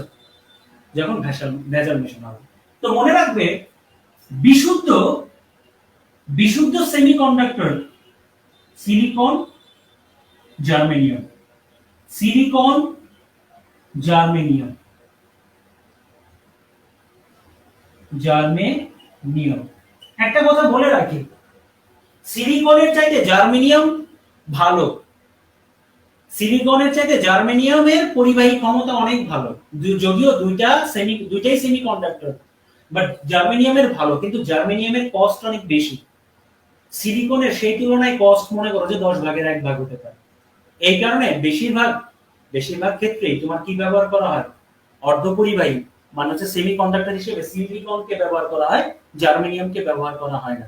সিলিকনকে ব্যবহার করা হয়, এটা নিয়ে তো খুব একটা আলোচিত একটা জায়গা আছে। তোমরা জানো আমেরিকায় একটা জায়গা আছে যে জায়গার নাম হচ্ছে সিলিকন ভ্যালি। সেখানে কিন্তু সিলিকন নিয়ে কাজ করা হয়। অনেক অনেক তোমার কোম্পানি আছে সেখানে সিলিকন ভ্যালিতে। তোমরা মোটামুটি ভাবে সবাই জানো, সাধারণ জ্ঞানে তো পড়ছো। আচ্ছা, এখন একটা বিষয় তোমরা খেয়াল করে দেখো, বিশুদ্ধ আর অবিশুদ্ধ এই বিষয়গুলো সম্পর্কে ক্লিয়ার করব। কেমন? এই বিষয়গুলো সম্পর্কে একটু ক্লিয়ার করব। খেয়াল করো, বিশুদ্ধ সেমিকন্ডাক্টর, হ্যাঁ, এটার আসলে মূলত মূল কাজটা কি বা কোথায়? হ্যাঁ, এন টাইপ পি টাইপ আমি আসতেছি, আমি একটু মুছে দিলাম, জায়গা দরকার, এই কারণে একটু মুছে দিলাম। আচ্ছা, এখন একটা বিষয় তোমরা খেয়াল করে দেখো, সেটা হচ্ছে এই যে সিলিকন, যার প্রতীক হচ্ছে এস আই, এই যে সিলিকন যার প্রতীক হচ্ছে তোমার কি এস আই, এর যে পারমাণবিক সংখ্যা সেটা হচ্ছে 14। পারমাণবিক সংখ্যা কত? 14। তাহলে স্বাভাবিকভাবেই তোমরা বুঝতে পারতেছো যে এই যে সিলিকন, এই সিলিকনের প্রথম কক্ষপথে হচ্ছে 2টা ইলেকট্রন, দ্বিতীয় কক্ষপথে হচ্ছে 8টা। আবার বলো না স্যার কেন 8টা, আমি কিন্তু বলেছি 2n² সূত্রকে সমর্থন করে। আর শেষ যে কক্ষপথ সেখানে কত? 4টা ইলেকট্রন। তাহলে বলতো শেষ কক্ষপথকে কি বলা হয়? যোজ্যতা স্তর। আর যোজ্যতা স্তরে ইলেকট্রন সংখ্যাকে কি বলা হয়? যোজনী। তাহলে সিলিকনের শেষ কক্ষপথে 4টা ইলেকট্রন, তাহলে তার যোজনী কত? 4। এই কারণে সিলিকনকে বলা হয় চতুর্যোজী। চতুর্যোজী মানে যার যোজনী কত? 4। যাদের যোজনী 1, শেষ কক্ষপথে একটা থাকে, যেমন সোডিয়াম, ওর শেষ কক্ষপথে একটা ছিল, সে একটা বন্ধন গঠন করে, তাই সে হচ্ছে একযোজী, সোডিয়াম একযোজী। সিলিকনের শেষ কক্ষপথে 4টা, মানে সে 4টা বন্ধন গঠন করতে পারে, তাই সে চতুর্যোজী। আচ্ছা, এখন একটা বিষয় খেয়াল করো, সিলিকন তো একটা অর্ধপরিবাহী, মনে রাখবে, অর্ধপরিবাহী এবং বিশুদ্ধ অর্ধপরিবাহী। কারণ সিলিকন আর জার্মেনিয়াম বাদে বাকি যারা আছে তারা সবাই অবিশুদ্ধ। আবার বলছি, সিলিকন জার্মেনিয়াম বাদে যারা আছে বাকি সবাই কি? অবিশুদ্ধ। এখন একটা বিষয় কি, ক্লোরিনের যোজনী কত সেটা তো বলে দিলাম, ক্লোরিনের যোজনী 1। মনে রাখবে একটা বিষয়, সেটা আমি জানি অনেকের এই জায়গাটা ঝামেলা থাকতে পারে, যোজনী আর চার্জ এটা কিন্তু এক জিনিস না, বাট কনসেপ্টটা প্রায় কাছাকাছি, বাট এক জিনিস না। যোজনী কখনো ধনাত্মক বা ঋণাত্মক হয় না, চার্জ ধনাত্মক হতে পারে, ঋণাত্মক হতে পারে। যেমন তুমি বললে, আমি যদি বলি সোডিয়ামের যোজনী কত, সোডিয়ামের যোজনী 1, সোডিয়ামের যোজনী কত? 1। এটার যোজনী এই চার্জ কত হবে? যেহেতু সে একটা ইলেকট্রন দান করে তাই হচ্ছে +1। ক্লোরিনের যোজনী কত? 1, বাট ক্লোরিন একটা ইলেকট্রন গ্রহণ করে তাই তার চার্জ হচ্ছে -1। তাহলে যোজনী আর চার্জ এক জিনিস না। মোহনা প্রশ্নটা করছো না? ঠিক আছে, মুছে দিলাম। এখন একটা বিষয় খেয়াল করো,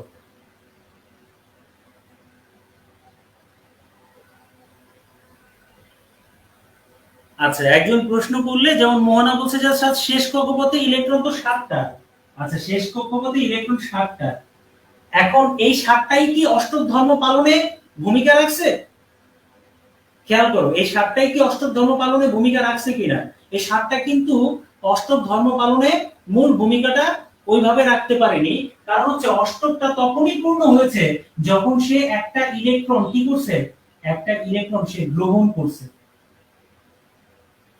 তাহলে অষ্টক পূর্ণ করার জন্য যে শর্তটা, সেই শর্তটা কিন্তু এখানে কি হয়ে যাচ্ছে, যোজনী হিসেবে ব্যবহৃত হচ্ছে। সোডিয়ামের ক্ষেত্রে একটা ইলেকট্রন শেষ কক্ষপথে ছিল, সে একটা বন্ধনই গঠন করে এবং সে অষ্টকটা পূর্ণ করে কিভাবে, একটা ইলেকট্রন দান করে অষ্টক ধর্মটা পূর্ণ করে। আর ক্লোরিন স্থিতিশীলতা বা অষ্টক ধর্ম পূর্ণ করতে পারে ওই 7টার সাথে যদি আরেকজন আসে, তাহলে শর্তটা কি, আরেকটা আসলে অষ্টক পূর্ণ করতে পারবে। বিষয়টা মনে হয় বুঝতে পারছো কিছুটা? হ্যাঁ, তারপরে প্রবলেম থাকলে জিজ্ঞাসা করো, কেমন? আচ্ছা, এখন একটা বিষয় খেয়াল করে দেখো, এই যে সিলিকন আমরা বুঝতে পারলাম চতুর্যোজী, চতুর্যোজী দ্বারা তারা কি করবে, তারা কিন্তু 4টা বন্ধন গঠন করবে। তাহলে একটা জিনিস খেয়াল করে দেখো, এই হচ্ছে সিলিকন, এইদিকে এক হাত দিয়ে দিলাম, এইদিকে এক হাত দিয়ে দিলাম, এইদিকে এক হাত দিয়ে দিলাম, এইদিকে এক হাত দিয়ে দিলাম। বিশুদ্ধ বলতে বোঝানো হয় শুধু সেখানে সিলিকনই থাকবে, অন্য কেউ থাকবে না। মানে ধরো সিলিকন দিয়ে আমি একটা কাঠামো, হ্যাঁ কাঠামো তৈরি করলাম বা একটা ক্রিস্টাল তৈরি করলাম। ক্রিস্টাল যদি অনেকে বুঝে না থাকো, তাহলে ধরো এই যে লবণের দানাগুলো যদি বড় করে দেখাই, মাইক্রোস্কোপে বড় করে দেখাই, তাহলে চতুর্ভুজাকার বা একটা শক্ত একটা কাঠামো, মানে অনেকটা হীরক যে খণ্ডটা ওইরকম ধরনেরও মনে হতে পারে। তো এই যে ওইরকম একটা কাঠামো যদি শুধু সিলিকন দিয়ে তৈরি হয়, অর্থাৎ বিশুদ্ধ সিলিকন বলতে বোঝানো হয় সিলিকনের সাথে কোনো কিছু মিক্সড করা হয়নি, সেখানে শুধুই সিলিকন আছে, শুধুই কি আছে, সিলিকন আছে। এখন একটা বিষয় খেয়াল করো, তাহলে সিলিকন দিয়ে এরকম একটা ক্রিস্টাল তৈরি করলাম, অর্থাৎ অনেকগুলো সিলিকন পরস্পরের সাথে যুক্ত করে একটা কাঠামো দাঁড় করালাম। এই পাশেও মনে করো সিলিকন, এই পাশেও মনে করো সিলিকন। এদের থেকে কিন্তু আবার হাত বের হয়ে যাবে 4টা করে, কারণ প্রত্যেকেই তো 4টা করে বন্ধন গঠন করবে, ঠিক কি না? এই যে, হ্যাঁ তুমি চাইলে এদিকেও সিলিকন দিয়ে দিতে পারো, এই যে বন্ধন গঠন করলো, এদিকেও সিলিকন দিয়ে দিতে পারো, বন্ধন গঠন করলো, এদিকে আরো হাত দিয়ে দিলাম। ঠিক আছে, বেশি বড় করে দেখাইতে চাইনি, তারপরও একটু বড় করে দিলাম। বেশ অনেকগুলো সিলিকন একসাথে যুক্ত করে আমরা কি করলাম, এই। এখন একটা বিষয় খেয়াল করো, বোর্ডের মধ্যে যতগুলো সিলিকনই আমি নিয়েছি, এই সিলিকন গুলোর মধ্যে অন্য কোনো কিছু নাই, শুধু সিলিকনই আছে। মনে রাখবে, এই যে সিলিকন একটা অর্ধপরিবাহী, নিম্ন তাপমাত্রায়, আবার বলছি নিম্ন তাপমাত্রায় সে কিন্তু ওইভাবে কোনো বিদ্যুৎ পরিবহন করে না। নিম্ন তাপমাত্রায় সিলিকন বিদ্যুৎ পরিবহন করে না। ওই সময় বিদ্যুৎ পরিবহন ক্ষমতা এতটাই খারাপ, একেবারে কুপরিবাহী বলা যায়। তাহলে তাকে একটা বিশেষ অবস্থায় নিতে হবে, অর্থাৎ নিম্ন তাপমাত্রা থেকে তাপমাত্রাটাকে আস্তে আস্তে একটু একটু করে বাড়াইতে হবে। আচ্ছা, আস্তে আস্তে যদি তাপমাত্রা বাড়ো, তাহলে যেটাকে আমরা বলে থাকি কক্ষ তাপমাত্রা, কক্ষ তাপমাত্রা, এই কক্ষ তাপমাত্রা মানে হচ্ছে 25°C। লেখা রাখবো খাতার মধ্যে, কক্ষ তাপমাত্রা বলতে সাধারণত 25°C কে বোঝানো হয়। এই যে 25°C তাপমাত্রায় যদি আমরা নিয়ে যাই, ওইদিকে হাতটা দিয়ে নিয়ে আর কি। আচ্ছা, 25°C তাপমাত্রায় যদি নিয়ে যাই, তাহলে নিম্ন তাপমাত্রা থেকে আস্তে আস্তে তাপমাত্রা বাড়িয়ে ধরো 25°C নিয়ে আসছি। এই সময় পরিবেশের মধ্যে যদি সিলিকনকে রাখো, পরিবেশ থেকে যে তাপ, সে এই সিলিকন কি করবে, সেটাকে অ্যাবজর্ব করবে, শোষণ করে নিবে। এই শোষণ করলে, যখন তাপ শোষণ করে নেয়, তখন কি হয় জানো, তখন এই যে সিলিকনের যে কাঠামোটা আছে, এই কাঠামোটা তখন আর এতটা স্টেবল থাকতে পারে না। কিছু কিছু জায়গায় বন্ধন ভেঙে যায়। আবার বলছি, সব জায়গায় না, কিছু কিছু জায়গায় বন্ধন ভেঙে যায়। কারণ এখানে তো 4 হাত দিয়ে যদি 4টা বন্ধন গঠন করে ফেলে, তাহলে তার মধ্যে তো কোনো মুক্ত ইলেকট্রন নাই, সে বিদ্যুৎ পরিবহন করবে কিভাবে? আমার কথাটা বুঝতে পারছো? সিলিকনের এই যে ধরো মাঝখানের যে সিলিকনটা, এইদিকে একটা হাত, এইদিকে একটা হাত, এইদিকে একটা হাত, এইদিকে একটা হাত, তাহলে এই যে সিলিকনটা বা চারপাশের সিলিকনের সাথে চার হাত দিয়ে বন্ধন গঠন করে ফেলছে, তাহলে তার মধ্যে কোনো মুক্ত ইলেকট্রন নাই, তাহলে সে বিদ্যুৎ পরিবহন করবে কিভাবে? যখন তাকে কক্ষ তাপমাত্রায় রাখলাম, নিম্ন তাপমাত্রা থেকে তাপমাত্রা বাড়িয়ে রাখলাম বা তার চাইতে বেশি তাপমাত্রায় রাখো, সমস্যা নেই, তাপমাত্রা যত বাড়বে, খেয়াল করো, তাপমাত্রা যত বাড়বে এই যে সিলিকনের চার হাতে চারটা বন্ধন, এগুলোর মধ্যে কিছু কিছু বন্ধন ভেঙে যাবে, কিছু কিছু জায়গায় বন্ধন ভেঙে যাবে। ধরো এই জায়গাটায় বন্ধন ভেঙে গেল, এই জায়গাটায় বন্ধন ভেঙে গেল, আবার মনে করো যে এই জায়গাটায় বন্ধন ভেঙে গেল, মানে আমি উপরেও দেখাইতে পারতাম, বাস আমি বোঝানোর জন্য বলতেছি আর কি। যখন বন্ধন ভেঙে যায়, বন্ধন তোমার সাথে আমার যখন বন্ধন ভেঙে যাবে, আমি তো আমার হাতকে আর তোমার হাতের সাথে রাখবো, হাত সরাই নিব না, নিব কিনা? তো ধরো এই পাশের যে সিলিকনটা, সে চাচ্ছে এই পাশের সিলিকনের সাথে বন্ধন গঠন করতে, কিন্তু এই সিলিকন চাচ্ছে না। তাহলে কেন চাচ্ছে না? ওই যে একটা তাপমাত্রার বিশেষ অবস্থায় চলে আসছে, কিছু কিছু জায়গায় বন্ধন ভেঙে গেছে, ন্যাচারালি এই বন্ধনগুলো ভেঙে যায়, এটা যে কোনো নির্দিষ্ট নিয়মে ভাঙে তা কিন্তু না, ওই তাপমাত্রার কারণে ভেঙে যায়। ধরো এই জায়গায় বন্ধনটা ভেঙে গেল, তাহলে একজন হাত বাড়াইছে, এখান থেকে ইলেকট্রন বের হয়ে গেল, মানে ইলেকট্রনটা কি হয়ে গেল? মুক্ত হয়ে গেল, মুক্ত হয়ে গেল। তাহলে এই জায়গায় একটা গ্যাপ সৃষ্টি হলো না? এই জায়গায় আগে একটা ইলেকট্রন ছিল, আবার বলছি, এই জায়গায় আগে একটা ইলেকট্রন ছিল, কিন্তু সেই ইলেকট্রনটা এই যে তাপমাত্রা বাড়ার কারণে বন্ধন ভেঙে যাওয়া ইলেকট্রনটা এই জায়গা থেকে জাম্প করে বের হয়ে গেছে, মানে সে মুক্ত ইলেকট্রন হয়ে গেছে। মুক্ত ইলেকট্রনের ধর্মটা কি? বিদ্যুৎ পরিবহনে সহযোগিতা করা। এই যে তাপমাত্রা বাড়লে মুক্ত ইলেকট্রন মুক্ত হয়, বন্ধন ভেঙে যায়, আর সেই জায়গায় কি সৃষ্টি হয়? গ্যাপ সৃষ্টি হয়। এই গ্যাপটাকেই বলা হয় হোল। কি বলা হয়? হোল। ইলেকট্রন যে জায়গায় ছিল সেই জায়গা থেকে, মানে বন্ধন গঠন করার সময় ইলেকট্রন যে জায়গাটাই ছিল সেই জায়গা থেকে যদি ইলেকট্রন তাপমাত্রার কারণে, তাপমাত্রা বৃদ্ধির কারণে বন্ধন ভেঙে যাওয়া ইলেকট্রন যদি সেই জায়গা থেকে জাম্প করে বের হয়ে যায়, ওই ইলেকট্রন মুক্ত ইলেকট্রনে পরিণত হয়। কিন্তু যে জায়গাটায় আগে ইলেকট্রন ছিল ওই জায়গাটায় একটা গ্যাপ সৃষ্টি হলো, শূন্য স্থান সৃষ্টি হলো, ফাঁকা জায়গা সৃষ্টি হলো। এই শূন্য স্থান বা ফাঁকা জায়গাটাকে বলা হয় হোল। বুঝতে পারছো বিষয়টা? এখন দেখো বন্ধন ভাঙছে ধরো তিনটা জায়গায়, তাহলে তিনটা জায়গায় বন্ধন ভাঙাতে এই দিকে মনে করো যে একটা হোল সৃষ্টি হলো, এই জায়গায় মনে করো একটা হোল সৃষ্টি হলো। তাহলে ইলেকট্রন মুক্ত হলো কয়টা? তিনটা। তিন জায়গায় তিনটা ইলেকট্রন মুক্ত হওয়ায় তিনটা হোল সৃষ্টি হয়েছে। এই ইলেকট্রনগুলো যদি আবার এই জায়গায় চলে আসে, আমি আবার বলছি, যে ইলেকট্রনগুলো মুক্ত হলো সেই ইলেকট্রনগুলো যদি আবার এই জায়গায় চলে আসে, গর্তগুলো যদি ফিল আপ করে দেয়, হোল মানে গর্ত, এই গর্তগুলো যদি আবার ফিল আপ করে ফেলে, তাহলে সে কিন্তু আবার অপরিবাহীর মতো আচরণ করবে। আবার কি করবে? অপরিবাহীর মতো আচরণ করবে। এই যে তোমাদেরকে বলছিলাম, নরমাল যে কোনো পরিবাহী যেমন রূপা, সোনা, তামা, এগুলো তাপমাত্রা বাড়ার সাথে সাথে এদের পরিবহন ক্ষমতা কমে যায়।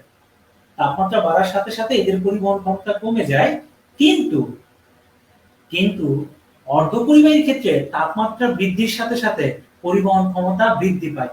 কথাটা বলছিলাম কিনা মনে করে দেখো, মনে করে দেখো যে কথাটা বলছিলাম কিনা। তাপমাত্রা বৃদ্ধির সাথে সাথে পরিবহন ক্ষমতা কি পায়? বৃদ্ধি পায়। এটাই কিন্তু একটা প্রশ্ন দিয়েছিলাম এই যে তোমাদের ইসের মধ্যে, এই এই যে পরীক্ষাটা যে নিলাম গতকালকে, এই পরীক্ষার মধ্যে এরকম কিন্তু একটা প্রশ্ন ছিল, অর্ধপরিবাহীর ক্ষেত্রে তাপমাত্রা বৃদ্ধি পেলে পরিবহন ক্ষমতা কেমন, মানে পরিবাহীটা কি পায়? বৃদ্ধি, হ্রাস, মানে নিরপেক্ষ না কি থাকে? বৃদ্ধি পায়। কারণ কি? তাপমাত্রা বৃদ্ধি পেলে ইলেকট্রন মুক্ত হয়। ইলেকট্রন কিভাবে মুক্ত হয়? কারণ তাপমাত্রা বৃদ্ধির সাথে সাথে সিলিকন গুলোর মধ্যে কিছু কিছু জায়গায় বন্ধন ভেঙে যায়। যেসব জায়গায় বন্ধন ভেঙে যাবে সেই সব জায়গা থেকে কি হবে? ইলেকট্রন মুক্ত হবে। এই মুক্ত ইলেকট্রন আমরা জানি কি করে? বিদ্যুৎ পরিবহনে সহযোগিতা করে, একটু আগে আমরা পড়ে আসলাম। আর ইলেকট্রন বের হয়ে গেলে সেই জায়গাটায় গ্যাপ সৃষ্টি হয়, ওই গ্যাপটাকে বলা হয় হোল। এখন আমি যদি তোমাদেরকে প্রশ্ন করি, ইলেকট্রনের ধর্ম ঋণাত্মক, হোলের ধর্ম কি? ধনাত্মক না ঋণাত্মক? কে বলতে পারবে? নাকি শূন্য? হোলের ধর্ম কি, ধনাত্মক, ঋণাত্মক না শূন্য। যদি এই জিনিসটা বুঝতে পারো তাহলেই তোমার বোঝা শেষ। ইলেকট্রনের ধর্ম হচ্ছে ঋণাত্মক। যে হোলটা সৃষ্টি হয়, ইলেকট্রন চলে গেলে যে ফাঁকা জায়গা সৃষ্টি হয়, এই ফাঁকা জায়গা হোল বা গর্ত, এটার ধর্ম কি, ধনাত্মক, ঋণাত্মক নাকি শূন্য? কে বলতে পারবে দেখি তো, বলো তো দেখি।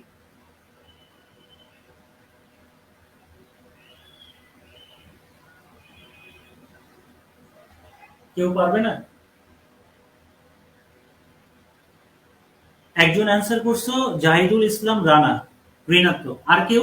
নেগেটিভ বলতেছো, ঋণাত্মক। হ্যাঁ, দুইজন ঋণাত্মক বলছো, না একজনই বলছো। আচ্ছা, এখন একটা বিষয় খেয়াল করে দেখো, একটা জিনিস জাস্ট সিম্পলি ভাবো, সিম্পলি ভাবো। আমি তোমাদেরকে বলছিলাম যে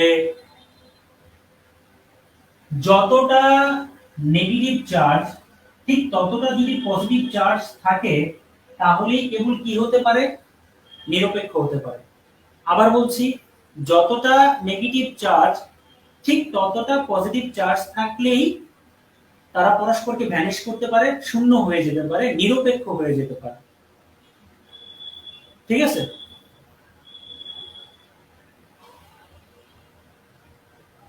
কোশ্চেনের এক্সপ্লেইন দিলে ভালো হয়।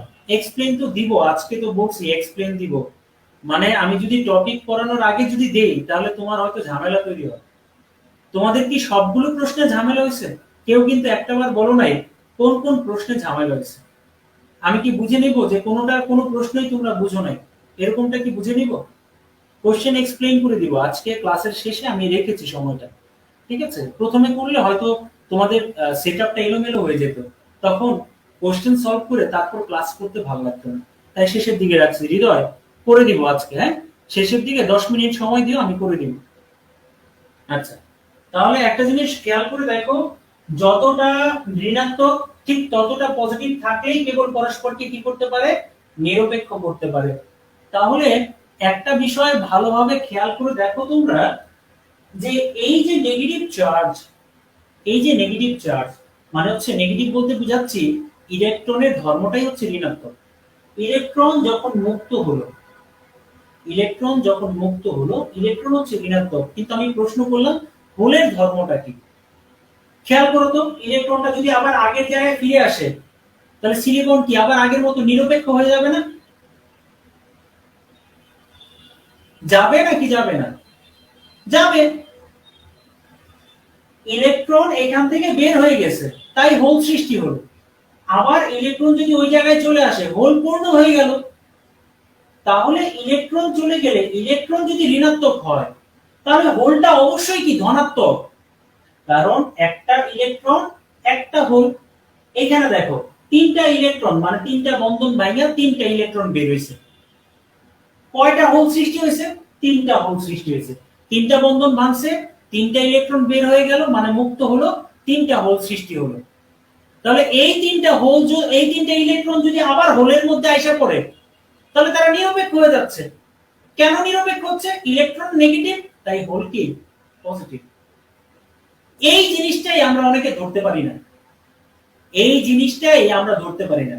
হোলের চার্জ বলবো না, কিন্তু এখানে ধর্ম কথাটা সবচেয়ে অ্যাপ্রোপ্রিয়েট। বেশিরভাগ জায়গায় চার্জ কথাটা বলে। ঠিক আছে? তাহলে হোল কিন্তু ঋণাত্মক না, হোল হচ্ছে কি ধনাত্মক। কারণ এই নেগেটিভটা যখন আবার এখানে চলে আসবে, তখন তাকে নিষ্ক্রিয় করবে কিভাবে?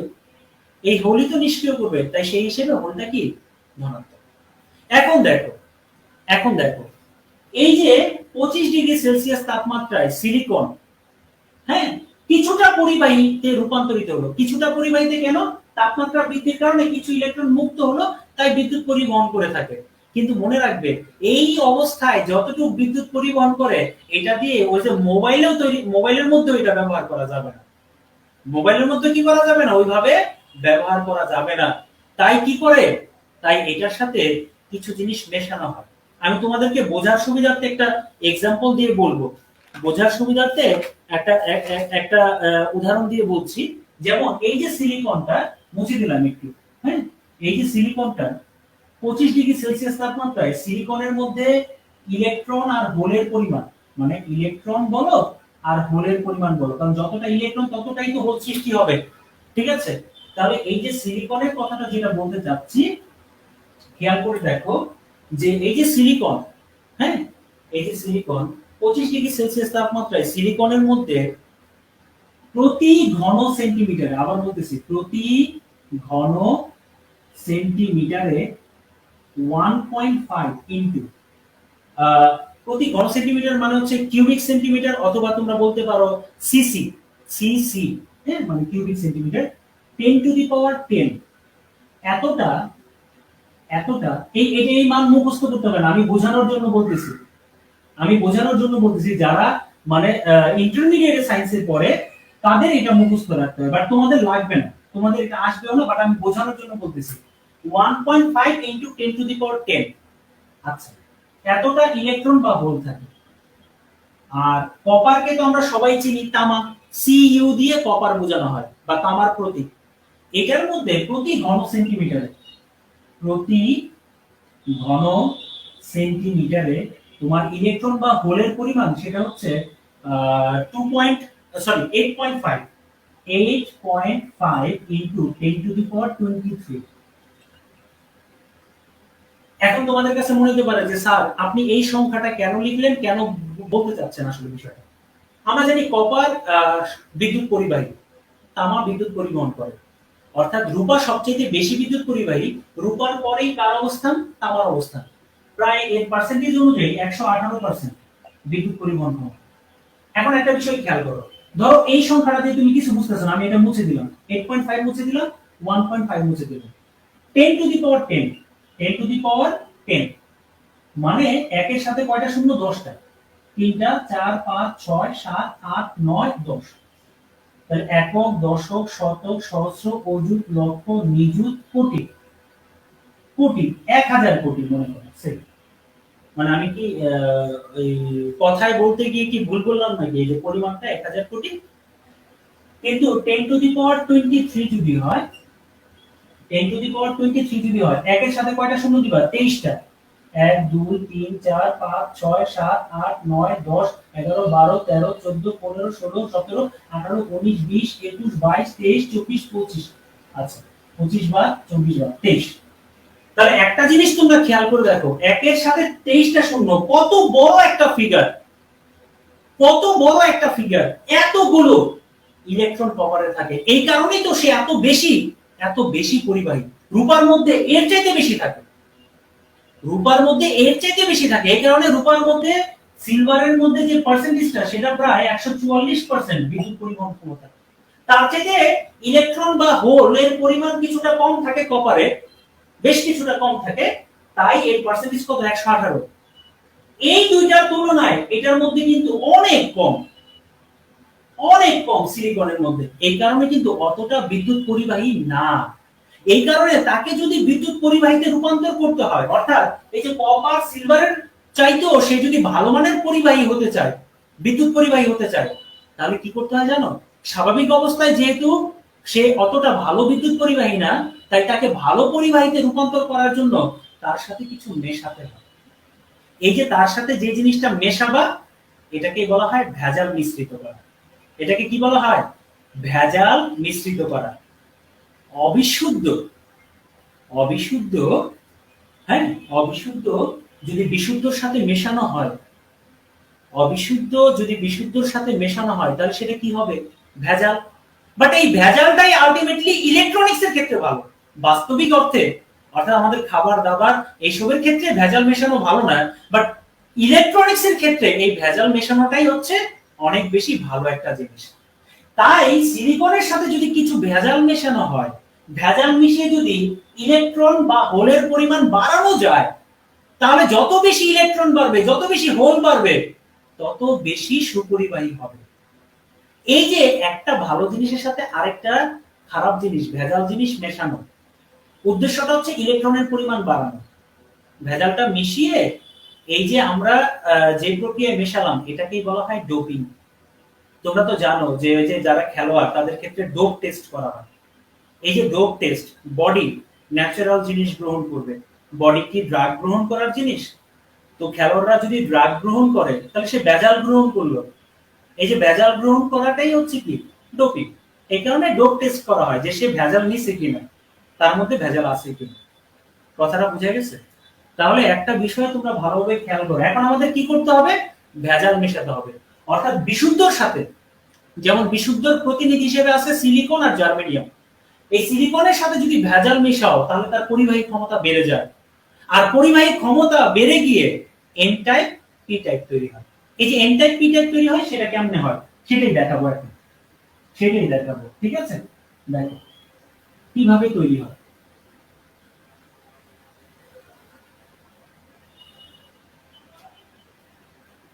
একটু ভালো করে যদি খেয়াল করে দেখো। আচ্ছা, কি বললে? যদি সেই ভেজালে মিশাতে হয় তাহলে সিলিকনের কি দরকার স্যার? সিলিকনের কি দরকার? সিলিকন, সিলিকন প্রাপ্তি এটা কিন্তু খুব সহজলভ্য। মনে রেখো, সিলিকন প্রাপ্তি এটা কিন্তু খুব সহজলভ্য একটা জিনিস। আর সবচেয়ে বড় যে বিষয়টা, সিলিকন দিয়ে কিন্তু চিপগুলো তৈরি করা হয়। মানে হচ্ছে সোজা কথা, সেমি কন্ডাক্টর। প্রথম দিকে এই যে কম্পিউটার পড়ানোর সময় তোমাদেরকে কিন্তু এই যে এই প্রশ্নটা কে করলে? আজিজ। হ্যাঁ, দেখো একটা বিষয় সেটা হচ্ছে যে আমরা এই যে গত দুইটা ক্লাসে কম্পিউটার পড়ানোর সময়, প্রজন্ম পড়ানোর সময় তোমাদেরকে বলেছিলাম যে এই যে কম্পিউটার যে আপডেট হয়েছে, কম্পিউটার প্রথম দিকে তো একতলা দুইতলা ছিল, এত আকারে বড় ছিল। এই যে যন্ত্রপাতিগুলো ছোট হয়ে আসছে, এগুলো হচ্ছে অর্ধপরিবাহী সেমি কন্ডাক্টরের ব্যবহারের কারণে। কারণ সেমি কন্ডাক্টর দিয়ে তোমার ডায়োড তৈরি করা হয়, সেমি কন্ডাক্টর দিয়ে ট্রায়োড তৈরি করা হয়। ট্রায়োডের একটা অপর নাম হচ্ছে ট্রানজিস্টর। এই ট্রানজিস্টর সিলিকন চিপের উপর বসিয়ে ইন্টিগ্রেটেড সার্কিট তৈরি করা হয়, আইসি চিপ তৈরি করা হয়। এই যে আইসি চিপ ন্যানো প্রযুক্তির কারণে তোমার আকারে অনেক ছোট হয়ে গেছে। তাহলে যন্ত্রপাতিগুলো আগে যেমন এক দুই তলা ছিল, এখন কি আর এক দুই তলা আছে? তোমার হাতের মুঠোয় চলে আসছে। তাহলে ব্যবহারে কি সুবিধা হলো না অসুবিধা হলো? এই ক্ষেত্রে অর্ধপরিবাহী এই যে ট্রানজিস্টরের ব্যবহার, এই ব্যবহারের কারণেই তো ইলেকট্রনিক্সের যাত্রা শুরু হলো, ডিভাইসগুলো ছোট হয়ে আসলো। তাহলে এই যে ট্রানজিস্টর তৈরি করা হলো কোন জায়গা থেকে? ট্রায়োড থেকে। ট্রায়োড কোন জায়গা থেকে তৈরি হয়েছে? পি টাইপ এন টাইপ থেকে। আর পি টাইপ এন টাইপ কোন জায়গা থেকে পাওয়া গেছে? সিলিকনের সাথে ভেজাল মিশিয়ে। এবার বুঝতে পারছো কাহিনীটা? আচ্ছা, তো প্রত্যেকটা জিনিসের সাথে প্রত্যেকটা জিনিস একটা আরেকটার সাথে ওতপ্রোতভাবে জড়িত, কেমন? আচ্ছা, তাহলে এখন একটা বিষয় খেয়াল করে দেখো, এখন একটা বিষয় খেয়াল করে দেখো, সেটা হচ্ছে যে এই যে ধরো সিলিকন, আমাদের চারপাশে সিলিকন ছিল, আমি এখন একটু ছোট করে আঁকছি। সিলিকন ছিল, এখন এই সিলিকনের সাথে আমরা ধরো কি করলাম? ভেজাল হিসেবে ফসফরাস মেশালাম। আবার বলছি, কি মেশালাম? ফসফরাস। ফসফরাসের কি হচ্ছে? প্রতীক হচ্ছে পি, এবং এর পারমাণবিক সংখ্যা হচ্ছে 15। তার মানে হচ্ছে প্রথম কক্ষপথে হচ্ছে 2টা, দ্বিতীয় কক্ষপথে 8টা, আর তৃতীয় কক্ষপথে কয়টা? 5টা। তাহলে এটা হচ্ছে পঞ্চযোজী। মানে এর যোজনী কত? এর যোজনী কত? আচ্ছা আজিজ, তোমাকেও ধন্যবাদ, বুঝতে পারছো। না বুঝে কিন্তু আবার বলো না যে বুঝতে পারছো। তাহলে এই যে শেষ কক্ষপথে কয়টা ইলেকট্রন থাকে? 5টা। তাহলে এই কারণে আমরা বলি পঞ্চযোজী, মানে তার যোজনী হচ্ছে 5। শেষ কক্ষপথে 5, মানে সে 5টা বন্ধন গঠন করবে। যখন তুমি এই ফসফরাসকে সিলিকনের মাঝে মিশিয়ে দিলে, সিলিকন ছিল বিশুদ্ধ, তার মাঝে যদি অন্য একটা কিছু মেশাও তাহলে সেটা হয়ে গেল অবিশুদ্ধ, ডোপিং করলা। তো ডোপিং এর কারণে দেখো এইদিকে আবার ধরো মনে করো যে সিলিকন এই 4টা করে বন্ধন, ঠিক আছে? তো এখন একটা বিষয় তোমরা খেয়াল করে দেখো ভালোভাবে, এই যে এর এইদিকে এইদিকে এইদিকেও মনে করো যে সিলিকন। আচ্ছা, আমি আরেকটু ছোট করে দিই। সিলিকন, সিলিকন এই যে বন্ধন, এগুলো সব বোঝানোর জন্য বইয়ে এইভাবে চিত্র দিয়ে থাকে, আমি বোঝানোর জন্য তোমাদের কি করতেছি, এই পাশে সিলিকন এই পাশে সিলিকন।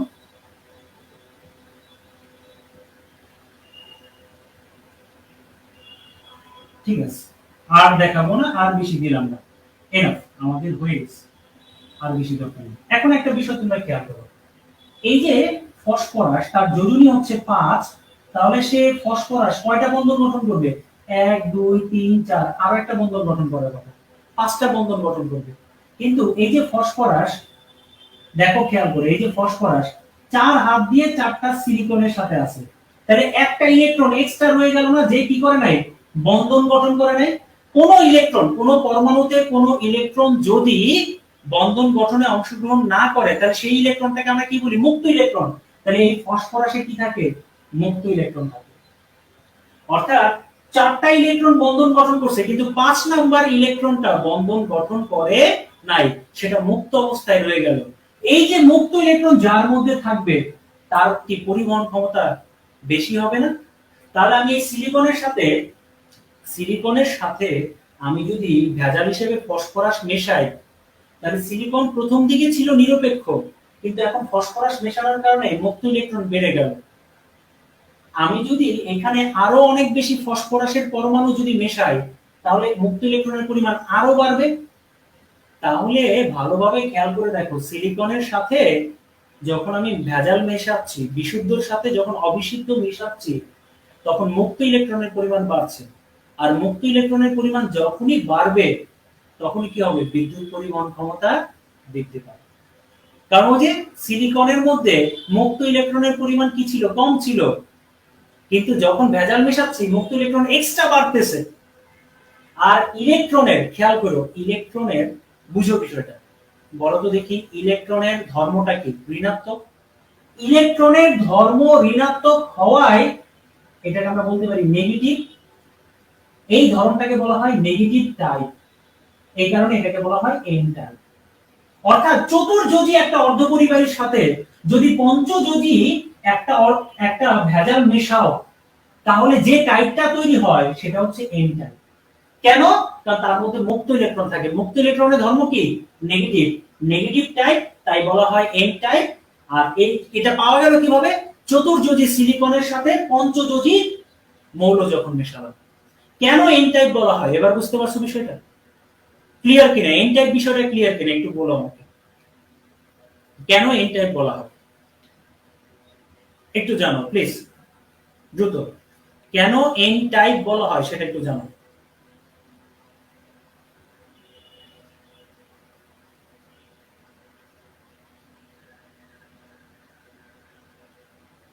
কেউ কিছু বলছো না, তাহলে কি ধরে নিব, বুঝো নাই?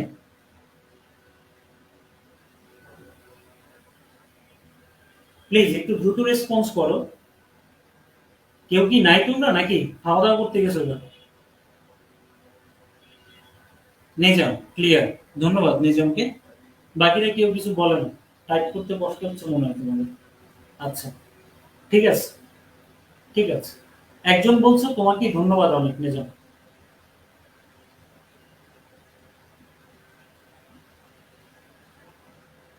ক্লিয়ার, ধন্যবাদ।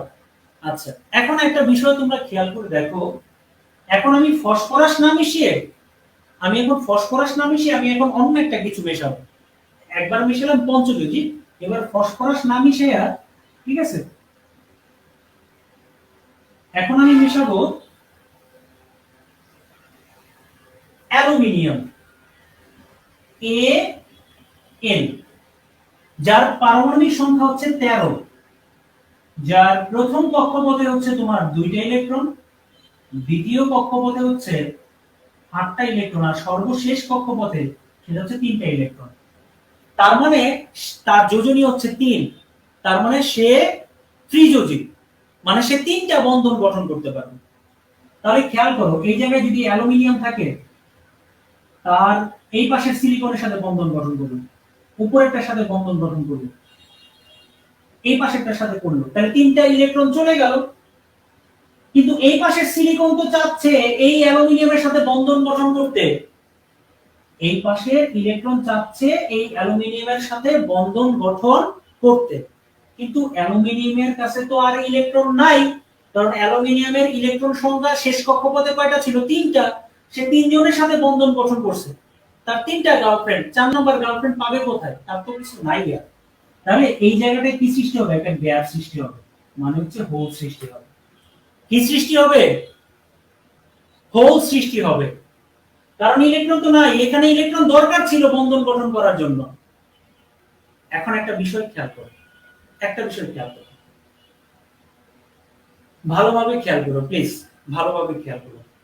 এই হোলটা, এই গর্তটা পূর্ণ হতে পারে যদি পাশের থেকে কেউ কি করে, একটা ইলেকট্রন দিয়ে দেয়। একটা সিলিকন সে সর্বোচ্চ 4টা বন্ধন গঠন করতে পারে। ধরো এই সিলিকনটা হচ্ছে তোমার কি, মা। একজন মায়ের 4টা বাচ্চা। একজন মায়ের কয়টা বাচ্চা? 4টা বাচ্চা। এখন দেখা গেল যে মা অ্যালুমিনিয়ামের সাথে আছে, খেয়াল করে দেখো একজন মায়ের 4টা বাচ্চা। তো একজন মা কি করলো, মানে ধরো পাশের একটা সিলিকন, এই পাশের একটা সিলিকন একটা ইলেকট্রন কি করলো, ছেড়ে দিয়ে তাকে দিয়ে দিল। তাহলে এই হোলটা তখন কি আর থাকবে? এই হোলটা তখন আর থাকবে না। কিন্তু এই যে পাশের সিলিকনটা যে একটা ইলেকট্রন দিয়ে দিল, তার জায়গায় তো আবার হোল সৃষ্টি হয়ে গেল। এখন মায়েরা তো মর্মস্পর্শী, একজন মা আর একজন মায়ের কষ্ট কি দেখতে পারে? তো যখন দেখছে একজনের সন্তান নাই, ঠিক আছে, তার দরকার, সে কান্নাকাটি করতেছে, পাশের একজন মা যদি দিয়ে দেয়, দিয়ে দেওয়ার পর ওই মা তো পরবর্তীতে অনুভব করে, আরে আমার সন্তান কই। এখন সে আবার কান্নাকাটি করবে। এখন তার এই জায়গাটা পূর্ণ করার জন্য আশেপাশের যে কোনো একটা সিলিকন কি করবে, একটা ইলেকট্রন দিয়ে দিবে। আবার এই জায়গাটা ভরাট হবে, অন্য একটা জায়গায় আবার হোল সৃষ্টি হবে। তাহলে এইভাবে হোলটা বিভিন্ন জায়গায় কি করতে থাকে, মুভ করতে থাকে, ঘুরতে থাকে। তাহলে আমরা তো একটু আগেও জানতে পারলাম যে, মনে রাখবে ইলেকট্রন মুক্ত হলে, চলাচল করলে কি সৃষ্টি হয়? বিদ্যুৎ প্রবাহের সৃষ্টি হয়, বিদ্যুৎ পরিবাহী হয়। হোল এক জায়গায় স্থির, কিন্তু সে যখন মুভ করবে, তখন এই মুভ করার কারণে তোমার কি হবে, এই যে ইলেকট্রন এই জায়গায় এসে বসতে চাইবে, ইলেকট্রন গুলো এই হোল মুভ করার কারণে, চলাচল করার কারণে ইলেকট্রন গুলো কি হচ্ছে, এক এক জায়গায় স্থানান্তরিত হচ্ছে। একবার মুক্ত হয়, একবার আবদ্ধ হয়, একবার মুক্ত হয়, একবার আবদ্ধ হয়। তখন সে কিসে পরিণত হয়ে যায়?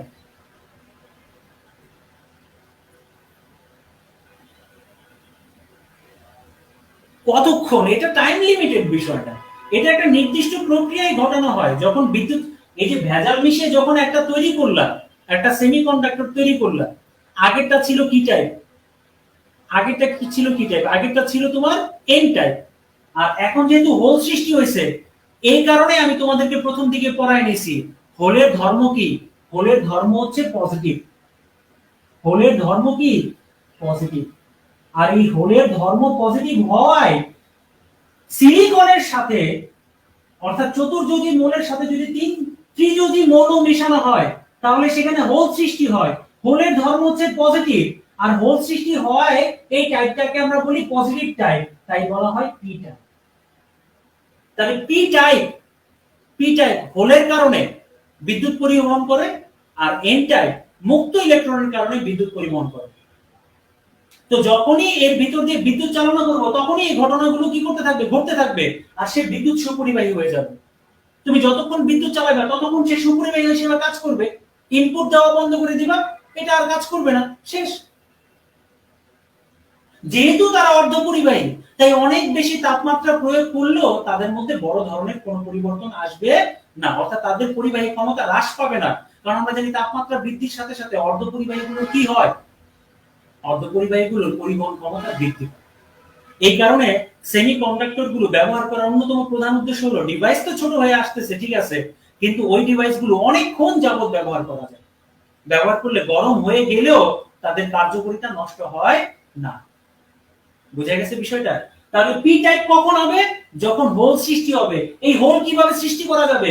চতুর্যোজী, অর্থাৎ যার যোজনী 4, অর্থাৎ সিলিকনের সাথে যদি অ্যালুমিনিয়াম বা ত্রিযোজী কোনো মৌলকে মেশানো হয়, তাহলে সেখানে হোল সৃষ্টি হয়। হোলের ধর্ম হচ্ছে পজিটিভ, এই কারণে এই ধরনের অর্ধপরিবাহীকে বলা হয় পজিটিভ টাইপ বা পি টাইপ। এই যে পি টাইপ আর হচ্ছে এন টাইপ যখন একসাথে মেশানো হলো, তখন তৈরি হলো ডায়োড। কি তৈরি হলো? ডায়োড। PN junction diode. কি তৈরি হলো? ডায়োড তৈরি হলো। আর যখন তিনটা একসাথে মেশানো হয়, যখন তিনটা একসাথে মেশানো হয়, পি এন পি অথবা এন পি এন, এইভাবে যখন মেশানো হয় তখন কি তৈরি হয়? ট্রায়োড। আর এটাকে আমরা কি বলে থাকি? ট্রানজিস্টর। এই ট্রানজিস্টরের এই ট্রানজিস্টরের হ্যাঁ এই ট্রানজিস্টরের আমরা কিন্তু দুইটা ধরন দেখেছিলাম, একটা হচ্ছে পিএনপি আর একটা হচ্ছে এনপিএন। এই ট্রানজিস্টরের দুইটা গুরুত্বপূর্ণ ব্যবহার আমি তোমাদেরকে বলেছিলাম, একটা হচ্ছে বিবর্ধক হিসেবে আর একটা হচ্ছে সুইচ হিসেবে। এই ব্যাখ্যাটাই এখন করে দিব। এখন করে দিব। যেমন ধরো একটা ট্রানজিস্টর আসলে দেখতে কেমন, এই যে এরকম একটা বক্স আকারে থাকে, এটা কালো আকার থাকে, এখানে তিনটা পাত থাকে, ঠিক আছে, এখানে তিনটা পাত থাকে।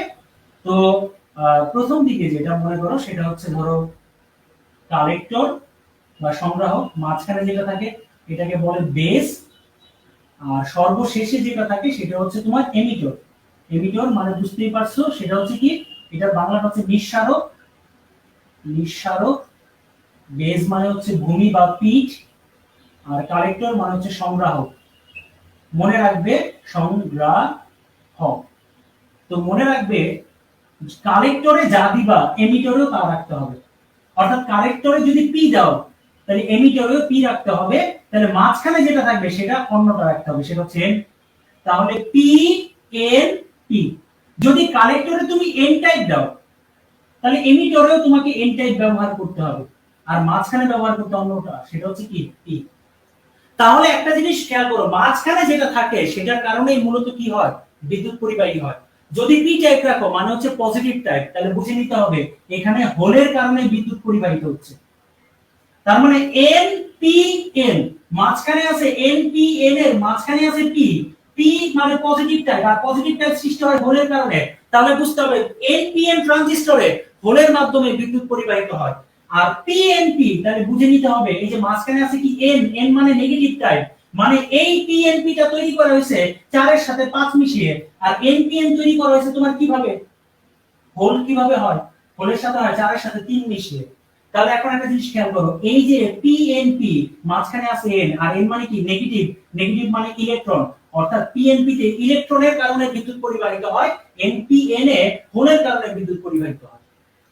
এখন এটা যদি তুমি কোন একটা সিগন্যালের সাথে যুক্ত করো, এটা যদি কোন একটা সিগন্যালের সাথে যুক্ত করো, ধরো এই সিগন্যালটা হচ্ছে এরকম, ধরো এইখানে আমরা একটা কি যুক্ত করলাম? ট্রানজিস্টর যুক্ত করলাম। ট্রানজিস্টর মানে ট্রায়োড যুক্ত করলাম। ট্রায়োড কেন? কারণ তিনটা টাইপ ব্যবহৃত হয়েছে তাই ট্রায়োড। এখন যখন যুক্ত করলাম ট্রানজিস্টর, যখন যুক্ত করলাম তখন কিন্তু এটা এই যে দেখো বড় হয়ে গেছে না? আগে ছিল ক্ষুদ্র, এরপর হয়ে গেছে বড়, বড় মানে হয়ে গেছে বিবর্ধিত। হ্যাঁ, বিবর্ধিত। এই যে বিবর্ধিত হয়ে গেল, এই বিবর্ধিত হয়ে যায় বিধায় তো আমরা বলি ট্রানজিস্টরকে বিবর্ধক হিসেবে ব্যবহার করা যায়, মানে অ্যাম্পলিফায়ার হিসেবে ব্যবহার করা যায়। বিবর্ধক মানে কি? অ্যাম্পলিফাই করা, মানে অ্যাম্পলিফায়ার হিসেবে তোমার কি করা যায়? ব্যবহার করা যায়। এবং আরেকটা বিষয় খেয়াল করো, ধরো তুমি কোন একটা যন্ত্রের মধ্যে কোন একটা যন্ত্র মানে তুমি একটা লাইন ব্যবহার করতেছো, সেই লাইনের ভোল্টেজ হচ্ছে 1 ভোল্ট, সেই লাইনের ভোল্টেজ হচ্ছে 1 ভোল্ট।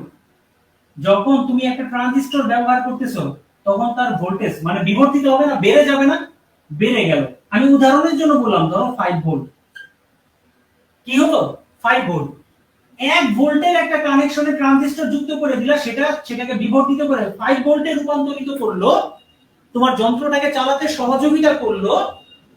তাহলে যদি যদি এটাকে ব্যবহার না করতা তাহলে 1 ভোল্ট 5 ভোল্টে রূপান্তর হইতো?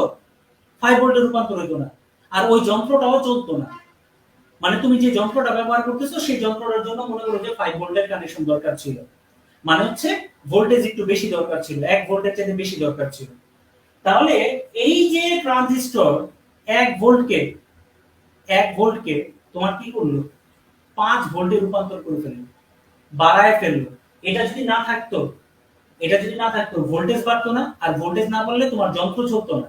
তাহলে যন্ত্রকে চালানো গেল কার মাধ্যমে? ট্রানজিস্টরের মাধ্যমে। এই কারণে ট্রানজিস্টর সুইচ হিসেবে ব্যবহৃত হয়। একটা যন্ত্র চালু বা বন্ধ করা কিসের মাধ্যমে হয়? সুইচের মাধ্যমে। চালু হইতো না যদি ভোল্টেজ বেশি না পাইতে। ভোল্টেজ কখন বেশি পাইবা? ট্রানজিস্টরের মাধ্যমে, কমটাকে বাড়ায় দিবে। এই কারণে আরেকটা ব্যবহার হচ্ছে সুইচ হিসেবে ব্যবহার। আশা করি বুঝতে পারছো। আজিজ বলল যে ক্লাস ভালো লাগছে, ধন্যবাদ। আজিজ তো মনে হয় বলছিল ইয়া কমার্স না আর্টস ব্যাকগ্রাউন্ডের নাকি, জানি না তুমি কি বলছো, আমার খেয়াল আসতেছে না। সায়েন্স ব্যাকগ্রাউন্ড হলে তো তোমার কাছে ইজি লাগবে বিষয়গুলো। আচ্ছা, আর বাকিদের কাছে কেমন লাগলো? বাকিদের কাছে কেমন লাগলো এই যে পি টাইপ এন টাইপ ট্রানজিস্টরের মধ্যে কিভাবে এই জিনিসগুলো ব্যবহৃত হলো, কিভাবে অর্ধপরিবাহী পরিবাহীতে রূপান্তরিত হলো, কেন হলো, এর পেছনের কারণগুলো আমি তোমাদেরকে ধারাবাহিকভাবে ব্যাখ্যা করার চেষ্টা করব। হ্যাঁ, আমি তোমাদেরকে ধারাবাহিকভাবে ব্যাখ্যা করার চেষ্টা করলাম। তোমরা বুঝতে পারছো কিনা প্লিজ আমাকে একটু জানাও। প্লিজ তোমরা কেউ বুঝতে পারছো কিনা আমাকে জানো, তোমাদের কাছে ক্লিয়ার কিনা। হ্যাঁ, কারণ এইসব জিনিসগুলো খুব ধোঁয়াশার মধ্যে থাকে। অনেক স্যার এগুলো বলতে চায় না এবং কিছু কিছু জায়গায় এমন কিছু বলে ফেলে, আমি তাদেরকে এগুলো বলবো না, কারণ হচ্ছে সবাইকে চেষ্টা করা উচিত। হ্যাঁ, সবাইকে চেষ্টা করা উচিত, মানে এইসব জিনিসগুলো আসলে তোমাদেরকে যদি আমি একটু গ্যাপ রেখে দিই তাহলে দেখা যাবে অনেক জায়গায় তোমাদের গ্যাপ থেকে গেলে পরে আর পড়াগুলো করতে ভালো লাগবে না, ঝামেলা লাগবে। কথাটা বুঝতে পারছো? তো তখন অনেক ধরনের প্রবলেম হয়ে যায়, এই জন্য আসলে তোমাদেরকে এই জিনিসগুলো তোমাদেরকে বুঝিয়ে দিলাম। ঠিক আছে, আমি চেষ্টা করছি আমার মতো করে তোমাদেরকে বোঝানোর জন্য। আমি জানি না আমি কতটুকু পেরেছি, বাট আমি চেষ্টা করছি। আমি চেষ্টা করছি এমন ভাবে বলার জন্য যে যারা শুধু সায়েন্স ব্যাকগ্রাউন্ডের না, অন্য ব্যাকগ্রাউন্ডের, তারা যেন কিছুটা সহজভাবে বুঝতে পারে, আমি সেই হিসেব করে বোঝানোর চেষ্টা করছি। আমি নিজে সায়েন্স ব্যাকগ্রাউন্ডের, বাট আমি এমন ভাবে আলোচনা করার চেষ্টা করছি যেন তোমরা সহজে বুঝে যাও। তোমাদের কাছে কেমন লাগলো জানিও। ঠিক আছে, যদিও এখন উপস্থিতি খুব কম। আচ্ছা, হৃদয় কি আসো নাকি একটু প্লিজ, থাকলে একটু দাও। হৃদয়।